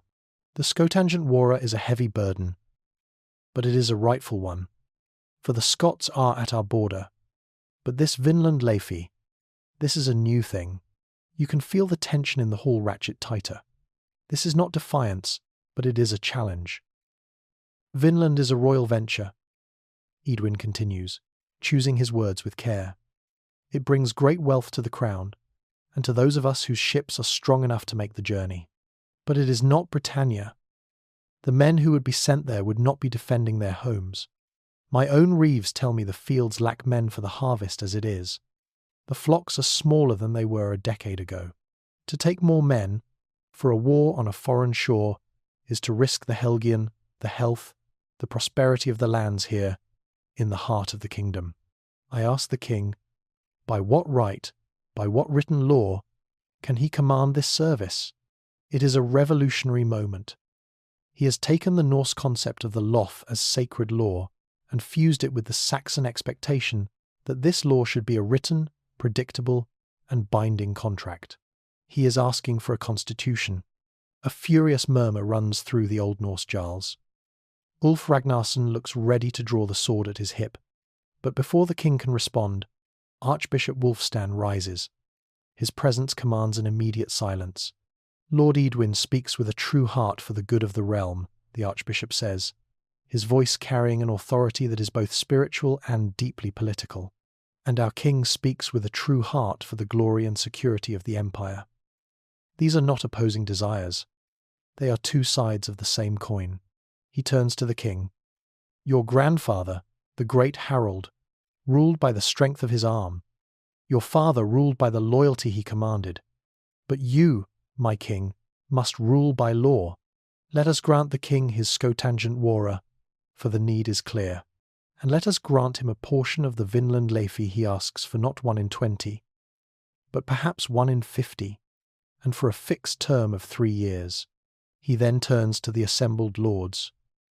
And in return for this, let the king give us a bockrad, a great charter, to be written and sealed and kept here in the cathedral, a charter that confirms the ancient rights of the lands, a charter that defines the limits of royal levy, so that for all time it is known what a man owes his king, and what a king owes his land. Let us replace the shouted oath of the warrior with the written promise of a king. It will make your rule stronger, for it will be built upon a foundation of stone, not upon the shifting sands of personal loyalty. You can see the calculation in King Harald II's eyes. He is being challenged, but he is also being offered a path to even greater, more stable power. To refuse would be to align himself with the aging, purely military faction and alienate the powerful, economically vital Anglo-Norse lords like Edwin. To accept would be to formally acknowledge a limit to his power, but in doing so, to gain the full, willing consent of the men whose wealth and cooperation he needs. He makes his choice. The archbishop speaks wisely, the king declares. Let the charter be drawn up. We will have our tax, and you will have your law. A great roar of acclamation goes up from the hall. The Norse jarls bang their swords on their shields out of habit, but the Anglo-Norse lords, the new men, cheer the loudest. They have not defied their king. They have defined their relationship with him. The Jorvik thing has evolved from a council of war into a nascent parliament. It is a unique political body, born of the crucible of 2 cultures, one that prizes the absolute loyalty owed to a chieftain, and one that demands that even a king must be subject to the law. The power of the crown is still immense, but from this day forward, it will be a power that is shared, debated, and written down.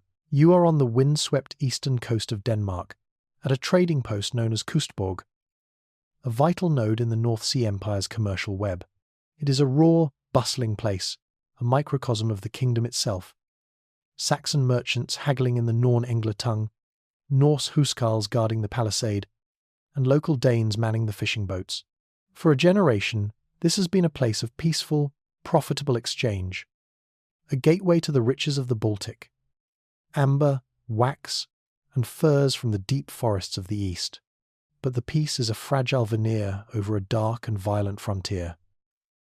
The attack comes without warning, on a moonless night, under the cover of a driving sleet storm. They are not a rival kingdom's army. They are the Wends, the pagan tribes of the southern Baltic shore, for whom raiding is a sacred act, a tribute to their dark, ancient gods. They come in shallow draft boats, their oars muffled with rags, their warriors silent as ghosts. They swarm over the wooden walls of Kustborg before the sentries can even sound the horn. What follows is not a battle. It is a ritual of destruction. You witness a horror that has been forgotten in the now Christian lands of the North Sea. The garrison is overwhelmed and butchered, their bodies offered up on the shore. The merchants are slain in their storehouses. But it is the small wooden church, a simple chapel built by a disciple of Archbishop Wulfstan. They smash the cross. They tear the altar stone from its foundations, and they drag the priest out into the mud. They bind him to a post, and their own priests, their faces painted with terrifying symbols, carve the image of a black eagle onto his back before sacrificing him to their god, Triglav. They fire the town, and by the first light of dawn they are gone, leaving behind nothing but smoking ruins, mutilated corpses, and a profound spiritual wound. The news of the sack of Kustborg and the martyrdom of the priest reaches Jorvik a week later. It is a spark falling into a room filled with dry tinder. In the great hall, before the assembled lords of the Jorvik Thing, King Harald II reads the grim report. The old Norse jarls roar for a simple, punitive expedition to sail east, burn a few Wendish villages, and take enough plunder to balance the scales. It is the old way, the way of the raid and the blood feud. But Archbishop Wulfstan, his face a mask of cold, righteous fury, rises to speak. He holds aloft the small, smoke-blackened cross that was recovered from the ruins of the chapel. "The old way is not enough," he thunders, his voice echoing in the rafters. "This was not an act of war. This was an act of blasphemy, a Neithinger deed against God himself. For too long we have allowed the shadow of the old gods, the demons of the forest, to fester on our eastern flank. We have traded with them. We have tolerated them. And this is our reward. They have martyred a holy man and desecrated the house of the White Christ." He turns his gaze from the Jarls to the new Anglo-Norse lords, and his argument shifts with brilliant political acuity. They have cut the throat of our trade. They threaten the flow of amber and wax that enriches our kingdom. This is not just an offence against God. It is an offence against the Helgian, the prosperity of this realm, the very prosperity we swore to protect in our great charter. Then he unveils his masterstroke. This will not be a simple raid. This will be a holy war, a crusade, but not a crusade for a distant, sun-scorched land, for a sepulchre in a city they have never seen.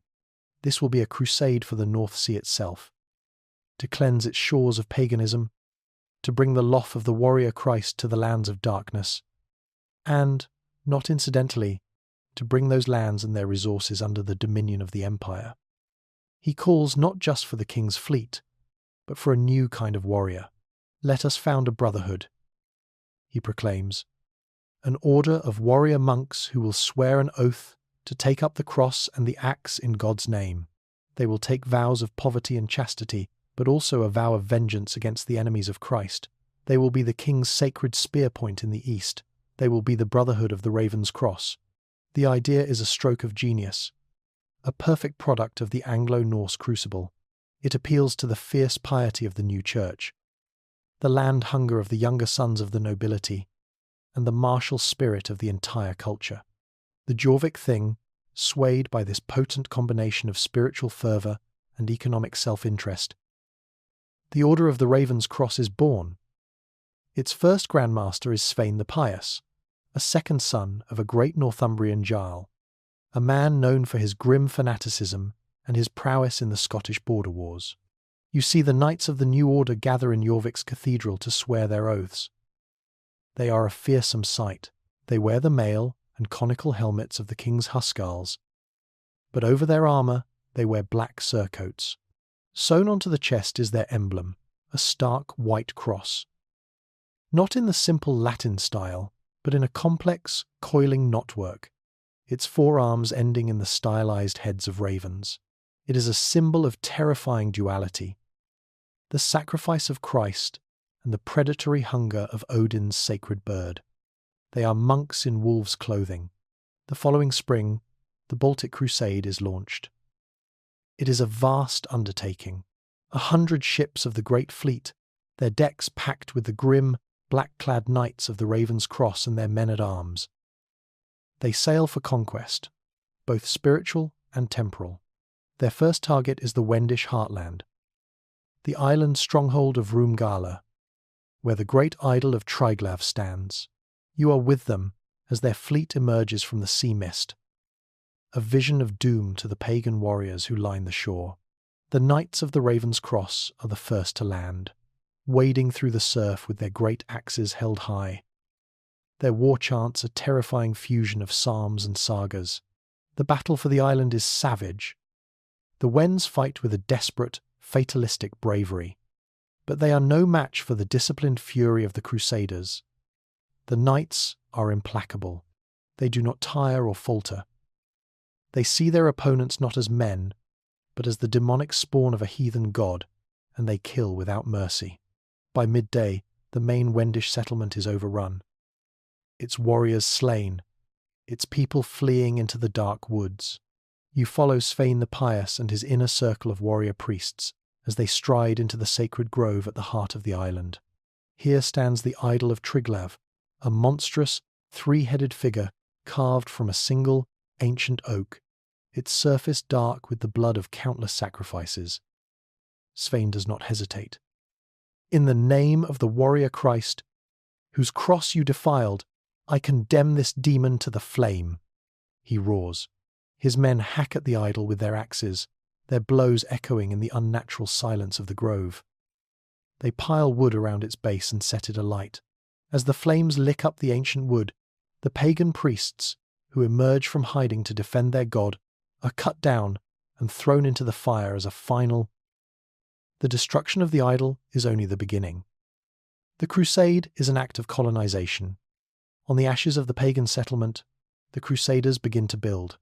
They erect a timber and earth fortress, a guard, which they name Wolfstangard. Beside it, they build a stone church. The surviving Wends are rounded up. They are given a choice: accept baptism or the sword. You see them, their faces blank with shock and grief, as the warrior priests herd them into the cold Baltic waters, chanting the Latin rites of baptism over a people who do not understand the words, only the threat that backs them. The Baltic Crusade becomes the new focal point of the Empire's martial energy. It is a cause that unites Norse and Saxon in a common, holy purpose. It is a profitable venture, opening up new lands and trade routes, and it is the ultimate expression of the unique, aggressive, and expansionist faith that has been forged in the Anglo-Norse crucible. The eyes of this new Britannia are not on Jerusalem. Their holy land is the dark, forested coast of the Baltic, and their method of conversion is the axe and the flame. You are in the ancient Saxon heartland of Wessex, in the Shire of Wiltshire, more than half a century after the conquest. The land itself seems to hold a memory, a quiet defiance, the rolling chalk downs, the ancient barrows of forgotten kings, the great enigmatic circle of stones at Stonehenge. They all speak of a history that is deeper and older than the Norsemen in their northern capital. The people here are different from the bustling, hybrid folk of Jorvik. They speak a purer, softer form of the old Saxon tongue among themselves, their Nornengla reserved for the king's reeve and the tax collector. They are the conquered, and they have never been allowed to forget it. For 2 generations, this resentment has been a slow-burning ember, buried under the ashes of fear and pragmatism. But now, a wind is blowing from the west, and the embers are beginning to glow. The cause is the endless attrition of empire. The Skotangent Warra and the Vinland Leifi are no longer abstract laws passed in a distant council. They are a constant, weeping wound in the life of every village. You see the recruiting parties from the king's jarls, their raven banners stark against the green landscape, marching down the old Roman roads. They come to take the sons of the land, not to defend their homes, but to die in a misty Scottish glen, a frozen Vinlandic forest, or on the swampy shores of the Baltic. Every young man taken is another empty seat at the hearth, another pair of hands lost to the harvest, another voice missing from the village choir. The whispers begin in the alehouses, in the monasteries where monks still secretly illuminate manuscripts in the old Saxon style, and over the fences that divide the fields. They are whispers of the world before, of King Harald Godwinson, the man who fell at Stamford Bridge. He is no longer remembered as a defeated ruler. He has been transfigured by time into a folk hero, a Saxon champion who died defending the land from the northern wolves. His name has become a prayer for the dispossessed. And now, the prayer has been answered. The news arrives like a lightning strike. A ship has landed at Poole Harbour in Dorset, and from it has stepped a young man who calls himself Magnus Godwinson. He is the grandson of the last Saxon king, born in exile in the Norse Gaelic court of Dublin, his veins carrying the blood of both Harold and the Irish kings. With him is a small, hard-bitten force of Irish kerns and Danish mercenaries. But his true army, he claims, is the people of Britannia themselves. He has not come to plunder. He has come to reclaim his inheritance. He does not unfurl his grandfather's personal standard, the fighting man, for that is the banner of a defeat. Instead, he raises a different flag, a symbol of immense power and legitimacy, the personal banner of Edward the Confessor, a golden cross on a field of blue. The message is one of genius. He is not just the heir of a defeated warrior. He is the heir of the last, undisputed, saintly king of the Anglo-Saxon line. He is not here for revenge. He is here to restore the rightful, holy order of the kingdom. The uprising that follows is a fire in the dry grass. It is not a coordinated military campaign, but a spontaneous, passionate, and chaotic eruption of a people pushed too far. You see a local Vegner, a man whose grandfather was forced to swear an oath to a Norse jarl, gather his household guard, pull the old family banner from a dusty chest, and ride to join the Godwinson. You see a priest from a village church stand in his pulpit and declare the Archbishop in Canterbury a heretic and a puppet, calling on his flock to rise for the true king. You see farmers taking up their billhooks and hunting bows, their faces alight with a desperate, holy fervour. The local Norse garrisons, small and complacent after decades of peace, are overwhelmed. The rebellion spreads like a fever east through Sussex and north into Mercia. For a few brief, glorious months, it seems as if the old world can be reborn from its own ashes. Magnus Godwinson is a charismatic and capable leader. He does not seek a pitched battle with the full might of the empire. His strategy is to ignite the entire south, to create a blaze so large that the king in Jorvik cannot possibly extinguish it. But the empire, though stretched thin, is a formidable beast. King Harald II is stunned by the audacity and speed of the revolt. But he is no fool. He understands the existential threat. He recalls a legion of his finest Huscarls from the Scottish border, and, most critically, he summons the Knights of the Raven's Cross, the fanatical warrior monks who have spent the last decade honing their skills in the brutal Baltic Crusade. He gives command of the royal army to his cousin, Erik Edwinson, the Lord of the Mercian March, a man who is himself the great-grandson of a Norse conqueror and a Saxon noblewoman. The king is not just sending an army. He is sending a message. The Anglo-Norse establishment, the men who have built and profited from the new order, will be the ones to crush this ghost from the past. The two armies meet in the Vale of the White Horse, a place of ancient, mystical significance to the Saxon people. You stand on the downs and watch the two hosts array themselves for battle.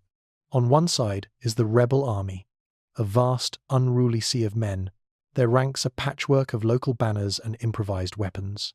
At their heart is a small, disciplined corps of Magnus's mercenaries, and over them all flies the serene, golden cross of the Confessor. On the other side is the king's host, a smaller but infinitely more disciplined force. You see the grim, professional lines of the royal Huscarls, their shields forming a solid, glittering wall. And you see the Knights of the Raven's Cross, a block of black-clad menace, their raven and cross banners stirring like living things in the breeze. The battle is a tragedy. The Saxon rebels fight with the courage of absolute conviction. They charge the royalist shield wall again and again, their war cries the old, forgotten shouts of Wessex and Sussex. But courage is not a substitute for discipline and steel. Erik Edwinson's Huscarls hold their ground, their great axes rising and falling with a terrible, mechanical efficiency. The decisive moment comes when Erik unleashes his crusaders. The Knights of the Raven's Cross do not charge with a wild roar. They advance at a steady, relentless pace, chanting a low, menacing psalm in the Norningla tongue. They are not fighting rebels. They are cleansing a heresy. They hit the flank of the Saxon army like a thrown axe, and the rebel line, already wavering, shatters. You see Magnus Godwinson in the heart of the chaos. He knows the cause is lost. Surrounded by the last of his household guard, he fights with a desperate aristocratic fury. The banner of the Confessor still held high beside him. He is a figure from another age, a hero from a saga that is ending in blood and defeat. A knight of the Raven's Cross, his face hidden behind a grim steel visor, finally cuts him down. With his fall, the last vestiges of rebel hope evaporate. The aftermath is brutal. King Harald II and Lord Erik Edwinson are determined to salt the earth of this rebellion so that nothing like it can ever grow again. The surviving Saxon lords who joined the cause are hanged as traitors. Their lands forfeit to the crown. The monasteries that supported the uprising are purged. Their ancient libraries of Old English manuscripts put to the torch as sources of sedition. The message is clear. The Anglo-Norse identity is the only identity. But the rebellion, in its very failure, is a profound success. It is a military catastrophe, but it is a cultural victory. Magnus Godwinson, the failed pretender, is transformed into Magnus the Martyr, the last true Saxon prince.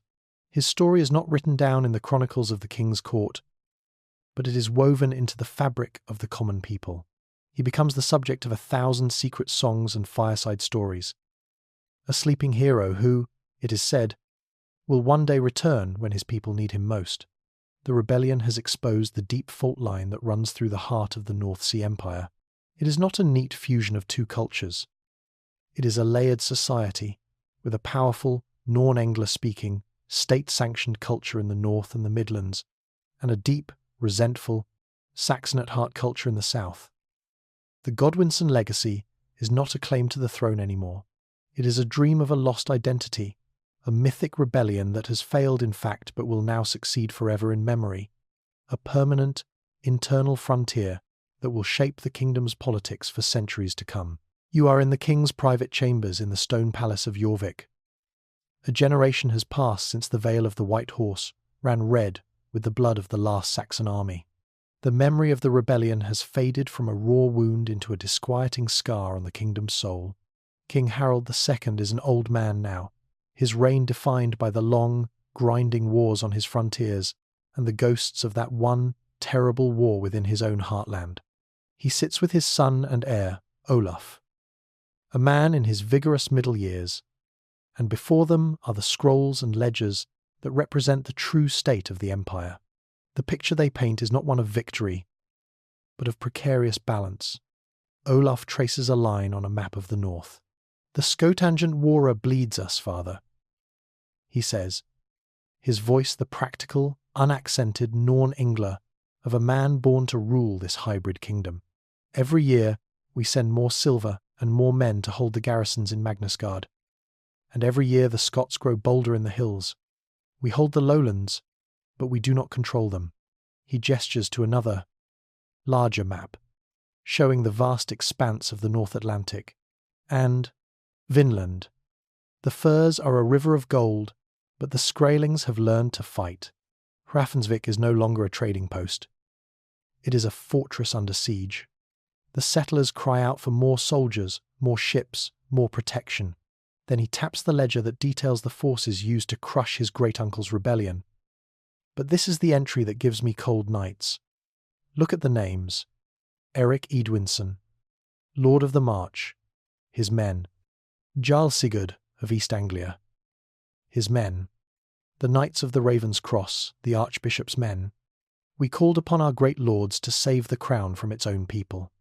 They answered, and they were rewarded with more land. Here lies the fatal flaw, the internal contradiction at the heart of the empire. The king rules, but he does not command. To wage war, he must go to the Jorvik Thing and beg his own jarls for the use of their private armies. The men in those shield walls are loyal first to the lord who feasts them in his hall, who knows their names and the names of their fathers. The Godwinson rebellion proved that if a charismatic enough challenger appeared, those local loyalties could be turned against the throne in an instant. The king of the North Sea Empire, for all his grandeur, reigns on a throne held up by the spears of other men. Olaf, when he becomes King Olaf I, is a different kind of ruler from his father and his warlike ancestors.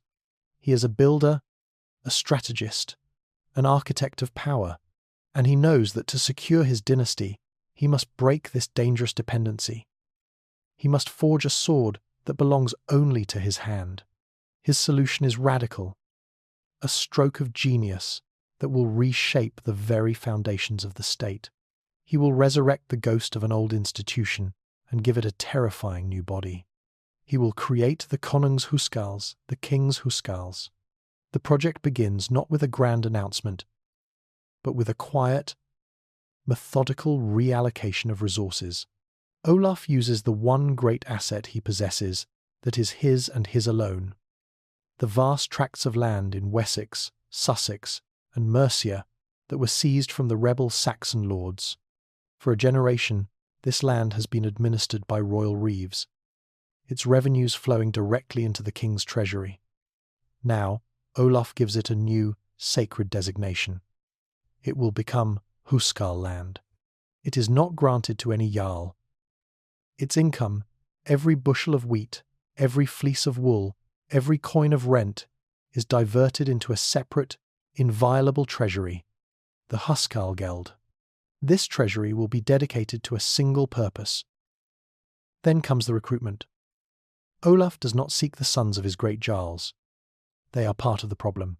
His recruiters travel instead to the halls of lesser Vegnans, to the homesteads of prosperous freemen, and, most controversially, into the sullen, resentful towns of the south.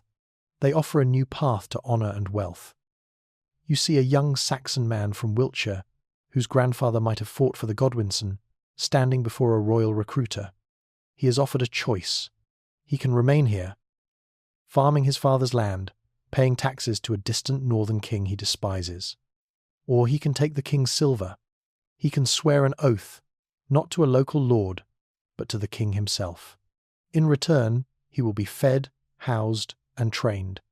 He will wear the finest mail, carry a balanced axe, and be part of an elite brotherhood. He will be paid a handsome wage, and after 20 years of service, he will be granted a plot of land of his own, a pension from the Huscarl Geld. For a young man with few prospects, it is an irresistible offer. He takes the oath. You are at the site of the first great training depot, built on the ruins of the old Roman legionary fortress of Deva, what is now Chester. Here, thousands of these new recruits are brought together, their local identities to be systematically erased and replaced with a new one. The training is a brutal, relentless crucible. They are drilled from dawn until dusk. They learn the discipline of the shield wall until it is an instinct. They are taught the raiding tactics of the Scottish border wars and the siegecraft of the Baltic crusades. Saxon stands shoulder to shoulder with Norseman, Mercian with Northumbrian. Their instructors, veteran warriors handpicked by Olaf for their absolute loyalty, beat their old accents and allegiances out of them. They are no longer men of Wessex or Jorvik. When the first 5 skiptings, or divisions, of the new army are fully trained and equipped, King Olaf summons the Jorvik Thing. The great jarls have heard rumours, of course, but now they are confronted with the reality. They see this for what it is, a direct threat to their power, a challenge to the feudal order that has enriched them for a century. Lord Edwin of the Mercian March, now a grey and honoured elder statesman, rises to speak. "My king," he says, his voice heavy with concern, "you have forged a fine weapon, but what is its purpose? The Lof, the Great Charter, says the king may levy troops for the defence of the realm. But the realm is at peace. The Scots are a nuisance, not a threat to the throne. This army, it is an army of a king who does not trust his own people." King Olaf lets him speak. He lets all of them voice their fears, their veiled accusations that he is building an instrument of tyranny. Then he rises to respond, and his argument is a masterpiece of political manoeuvring. Lord Edwin speaks of trust. Olaf begins, his voice calm and clear. 50 years ago, my grandfather trusted his people, and in return, the south rose in flames. He was forced to call upon you, his loyal lords, and your brave men. He was forced to ask you to kill your own countrymen. I have built this army so that no king of this realm will ever have to ask such a terrible thing of you again. He turns to the jarls of the northern marches. You say the Scots are a nuisance. Tell that to the widows of the men you lose each year in pointless skirmishes. The Huscarls will garrison the border. They will be a permanent, professional shield. He looks at the archbishop. Your brave knights of the Raven's Cross bleed in the Baltic. Let the Huscarls be their strong right arm, a rapid response force that can be deployed by sea to any threatened outpost, from Kustborg to Hrafnsvik, without calling a single man away from his home. His argument is unassailable. He is not presenting the Huscarls as a tool of internal suppression, but as an instrument of imperial efficiency and security. He is offering to take the endless, costly burden of defending the frontiers off the shoulders of his vassals. As a final, dramatic gesture, he orders the doors of the great hall to be opened. A single skipting of the new Huscarls stands in the courtyard. They are a terrifyingly beautiful sight. 500 men, arrayed in 10 perfect ranks. Their mail is gleaming. Their helmets are identical. The shafts of their spears are all held at the exact same angle. At their head is not a great jarl, but a low-born officer who has risen through the ranks on merit alone. They are silent, disciplined, and their gaze is fixed only on the king. They are not an army of nobles. They are the army of the state. The jarls look at the Huscarls, and they look at their king. They see the logic of his words, and they see the undeniable reality of the force he has created. They still fear it. They still resent it, but they can no longer argue against it. With a heavy silence that is more telling than any cheer, the Jorvik thing gives its assent. The Huscarl reforms are law. The North Sea Empire has changed forever. It now possesses a professional, standing army, funded by its own lands, loyal only to the crown. The king's power no longer rests on the shifting sands of feudal obligation.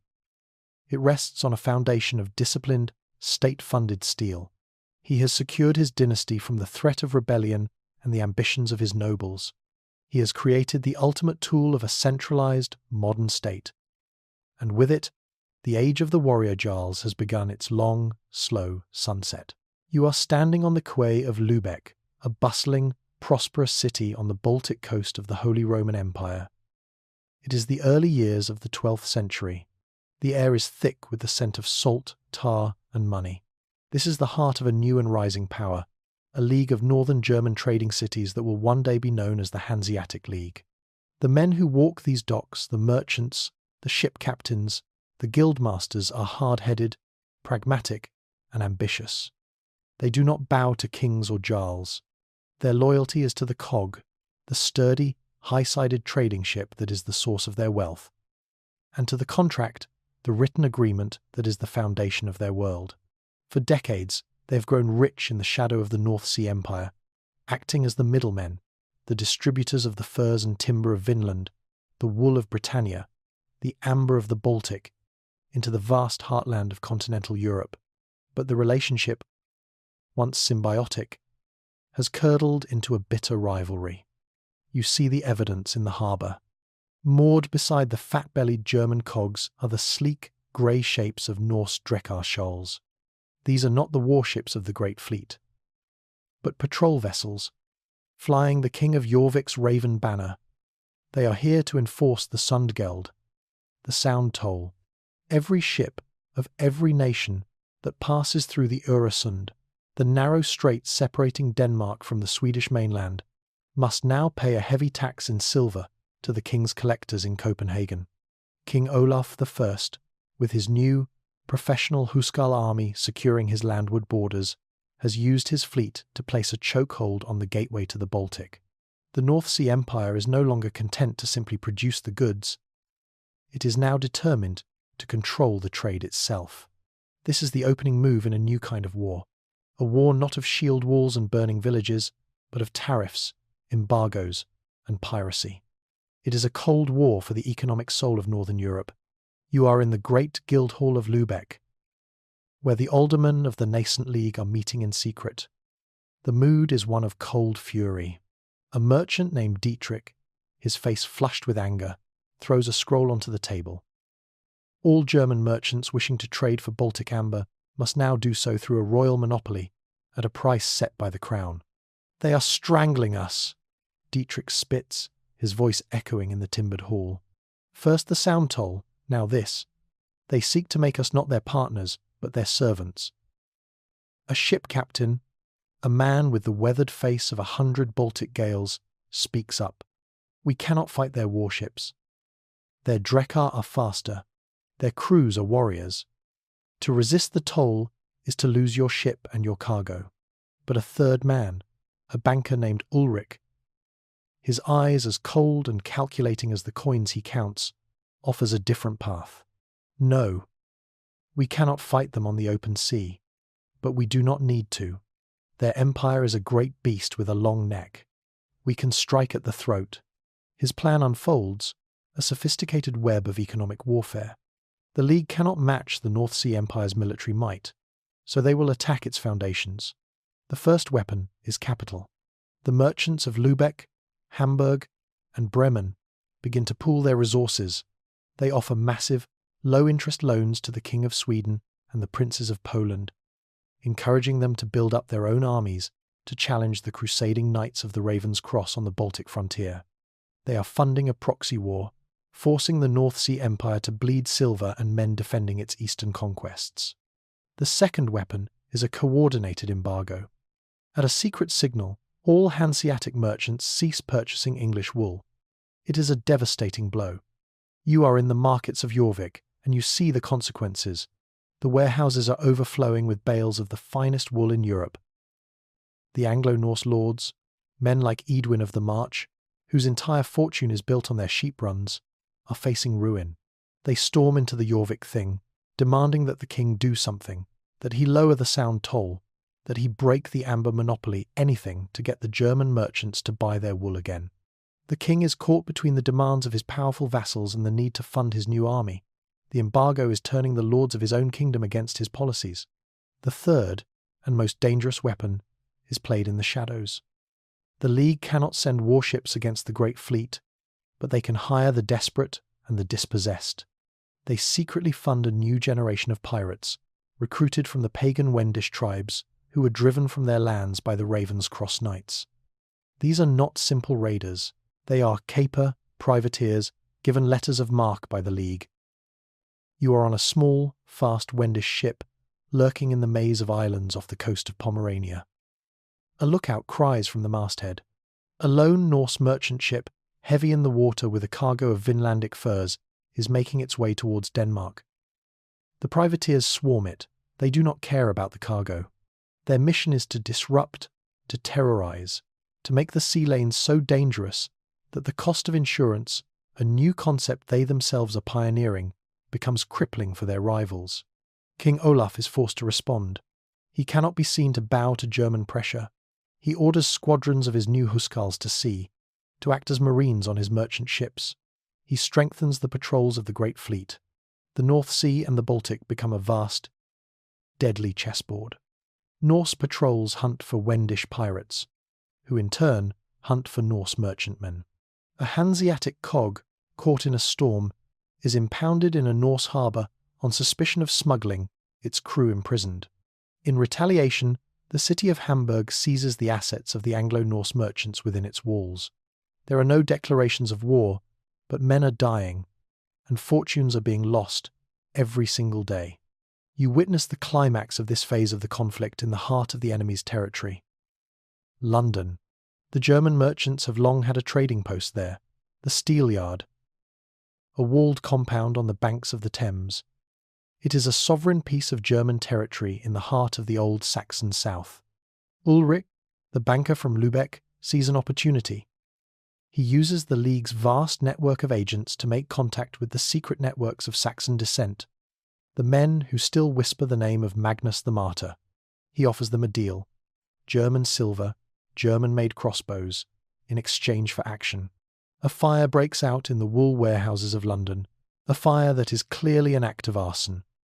At the same time, a riot erupts in the marketplace, led by men shouting the old Saxon slogans of the Godwinson rebellion. The king's Norse governor is forced to lock himself in the tower. The chaos is a message to the king in Jorvik, a demonstration of the League's reach. They can not only challenge him at sea and in the markets, they can stir up the ghosts of his kingdom's most bitter internal conflict. The Hanseatic rivalry is a new kind of struggle, one that the warrior kings of the North Sea Empire are ill-equipped to understand. They built an empire on the simple, brutal logic of the shield wall, but now they face an enemy whose weapons are interest rates, embargoes, and conspiracies. An enemy who can wound them more deeply with a banker's ledger than with 1,000 axes. The Cold War has begun, and it will define the next century of northern history.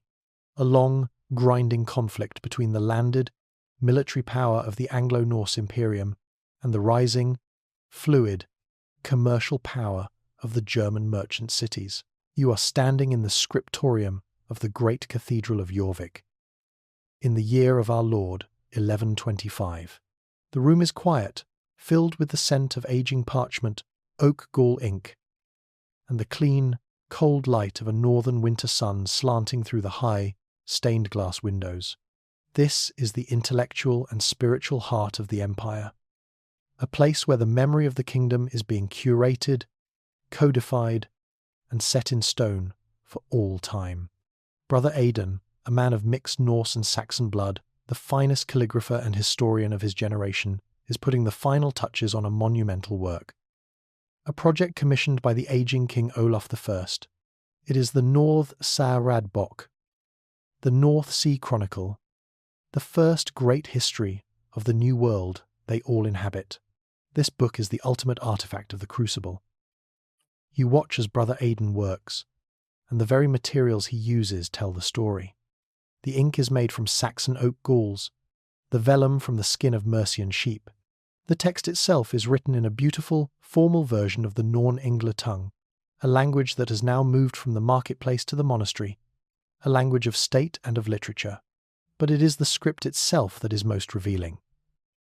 Aidan writes not with the soft, rounded insular script of the Old English monks, nor with the harsh, angular runes of his Norse ancestors. He uses a new script, the Jorvik hand, a unique fusion of the two, as strong and clear as a runic inscription, but with a flowing, disciplined grace learned from the Saxon masters. And the story it tells is the saga of their new identity. It was to be a saga book, a story that would explain to the people of the realm who they were, where they had come from, and why their kingdom was favoured by God. It was a state-sponsored act of myth-making, a project designed to smooth over the rough seams of the conquest and forge a single, unified narrative for a divided people. You look at the pages already completed, their margins alive with brilliant illuminations. The first chapter, The Red Bridge, depicts the Battle of Stamford Bridge. It does not show a brutal conquest. It shows two great northern peoples, the Saxons and the Norse, locked in a heroic, tragic struggle. Harald Godwinson is not portrayed as a usurper, but as a noble, doomed warrior. Harald Hardrada is shown as a stern, Odin-like figure of destiny, the man chosen by God to unite the northern tribes into a single, stronger nation. The illumination is a masterpiece of political propaganda. The two kings are shown with almost identical features, two brothers wrestling for a birthright, the outcome not a conquest, but a unification through blood. The book glosses over the harrowing of the South. It speaks instead of the king's peace being brought to a lawless land. The Godwinson rebellion is reframed. Magnus the Martyr is not a hero of Saxon liberty. He is a tragic, misguided prince, deceived by the whispers of foreign merchants, a direct jab at the Hanseatic League into raising his hand against his rightful king and kinsman. The book emphasizes the shared bloodlines of the new aristocracy, the children of Norse Jarls and Saxon heresies, presenting them as the natural, God-willed outcome of the union. The central pillar of this new history is the idea of the Northmanna sin, the Northman kin. The book argues that the Saxons, the Angles, the Jutes, and the Norsemen were never truly separate peoples. They were all branches of the same great Germanic tree, children of the North who had, for a time, forgotten their kinship. Hardrada's conquest was not a foreign invasion, but a family reunion, a violent but necessary homecoming that reforged the ancient bonds. The North Sea Empire is presented as the natural destiny of this reunited people, a holy Christian empire of the North, blessed with the bounty of Vinland and tasked with the sacred duty of cleansing the Baltic of its pagan darkness. This is the Saga stone, a history written not just on vellum, but carved into the consciousness of the people. It is the official story, the one that will be read aloud in the halls of the Jarls and taught in the monastery schools. It is a noble lie, a beautiful and compelling narrative designed to provide the perfect social cohesion and purpose that the floating citadel of the ruling elite needs to survive. But as you stand in the quiet scriptorium, you can feel the presence of the other stories, the ones that are not being written down. You can feel the ghost of the true story, the one whispered in the south. In a small, clandestine workshop in Winchester, an old monk is secretly copying a different book. It is a life of Magnus the Martyr, written in the pure, old Saxon tongue. It tells of a golden age before the coming of the wolfmen from the north. It speaks of the destruction of the old ways, the theft of the land, the long years of sorrow. This is a history of resistance, a story that keeps the memory of a separate identity alive, a quiet, textual rebellion that the Saga stone cannot completely erase. And there are other fractures in the perfect lattice of the official narrative.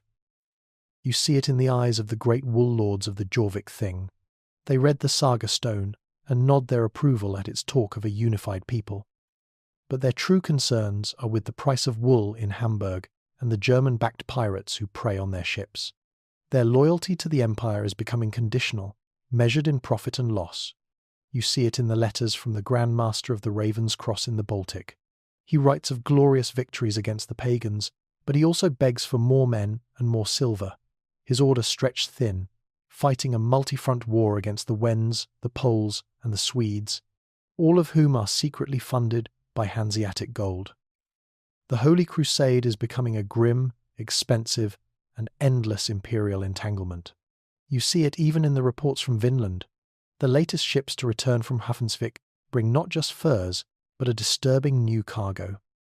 Strange, potent, dried herbs that the settlers have learned to smoke from the Skraelings.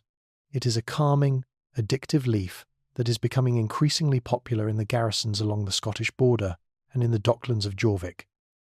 King Olaf's Saga stone is a magnificent achievement, a cathedral of words built to house the soul of his nation. But you can already see the cracks appearing in the foundation. The empire is a hollow core. Its obsession with expansion to Scotland, to Vinland, to the Baltic, stretching its resources and governance so thin that its centre, the very Anglo-Norse identity it was built upon. The official story of perfect unity is a beautiful lie told to a kingdom that is, in reality, a fractured lattice of competing interests, a resentful Saxon south, a profit-driven aristocracy, and overextended crusading orders. Brother Aidan finishes his work. He lays down his quill, his masterpiece complete. He has created a written fate, a prophecy of a unified people destined to rule the north. But as the last rays of the winter sun fade from the scriptorium walls, you are left with a chilling, unanswered question. What happens when a civilization, blinded by the beauty of its own myth, is forced to confront a reality that no longer fits the story? The Saga stone has been laid, but the ground beneath it is already beginning to shift. The crucible. That was the archetype you chose for this world, and it was a fitting one. A crucible is a vessel of intense heat, a place where elements are not gently mixed, but are violently melted down, their impurities burned away, until they are forced to fuse into something new, something stronger. You have seen this happen. The raw, brutal conquest of the Red Bridge and the Harrowing was the fire. The stubborn, resilient culture of the Saxons and the aggressive, seafaring spirit of the Norse were the elements. And what emerged was a new alloy, the Anglo-Norse, a people of the North Sea. This new civilization turned its back on Europe and looked to the cold waters. It forged a new language, a new faith, a new way of governing. It built a great fleet, crossed an ocean, and began to devour a new continent, all while fighting a holy war on another frontier and a cold war against a rival power. It achieved a unique, powerful, and starkly beautiful identity, which it finally immortalized in its own great saga. But a crucible does more than just forge. It also consumes. The heat required is immense. The cost is terrible. The Anglo-Saxon world was burned away. The gentle faith was reforged into a warrior's creed. The land was bled of its suns and its silver to feed the endless fires of the frontier. The final fusion, the noble lie of the Saga stone, was achieved only by suppressing a deep and bitter memory of what was lost. The question, then, is not whether the fusion was successful. It was. The question is, what was the cost of the heat? When a civilization is forged in a fire so intense, does the new alloy become stronger, or does it become brittle, forever weakened by the memory of the flame?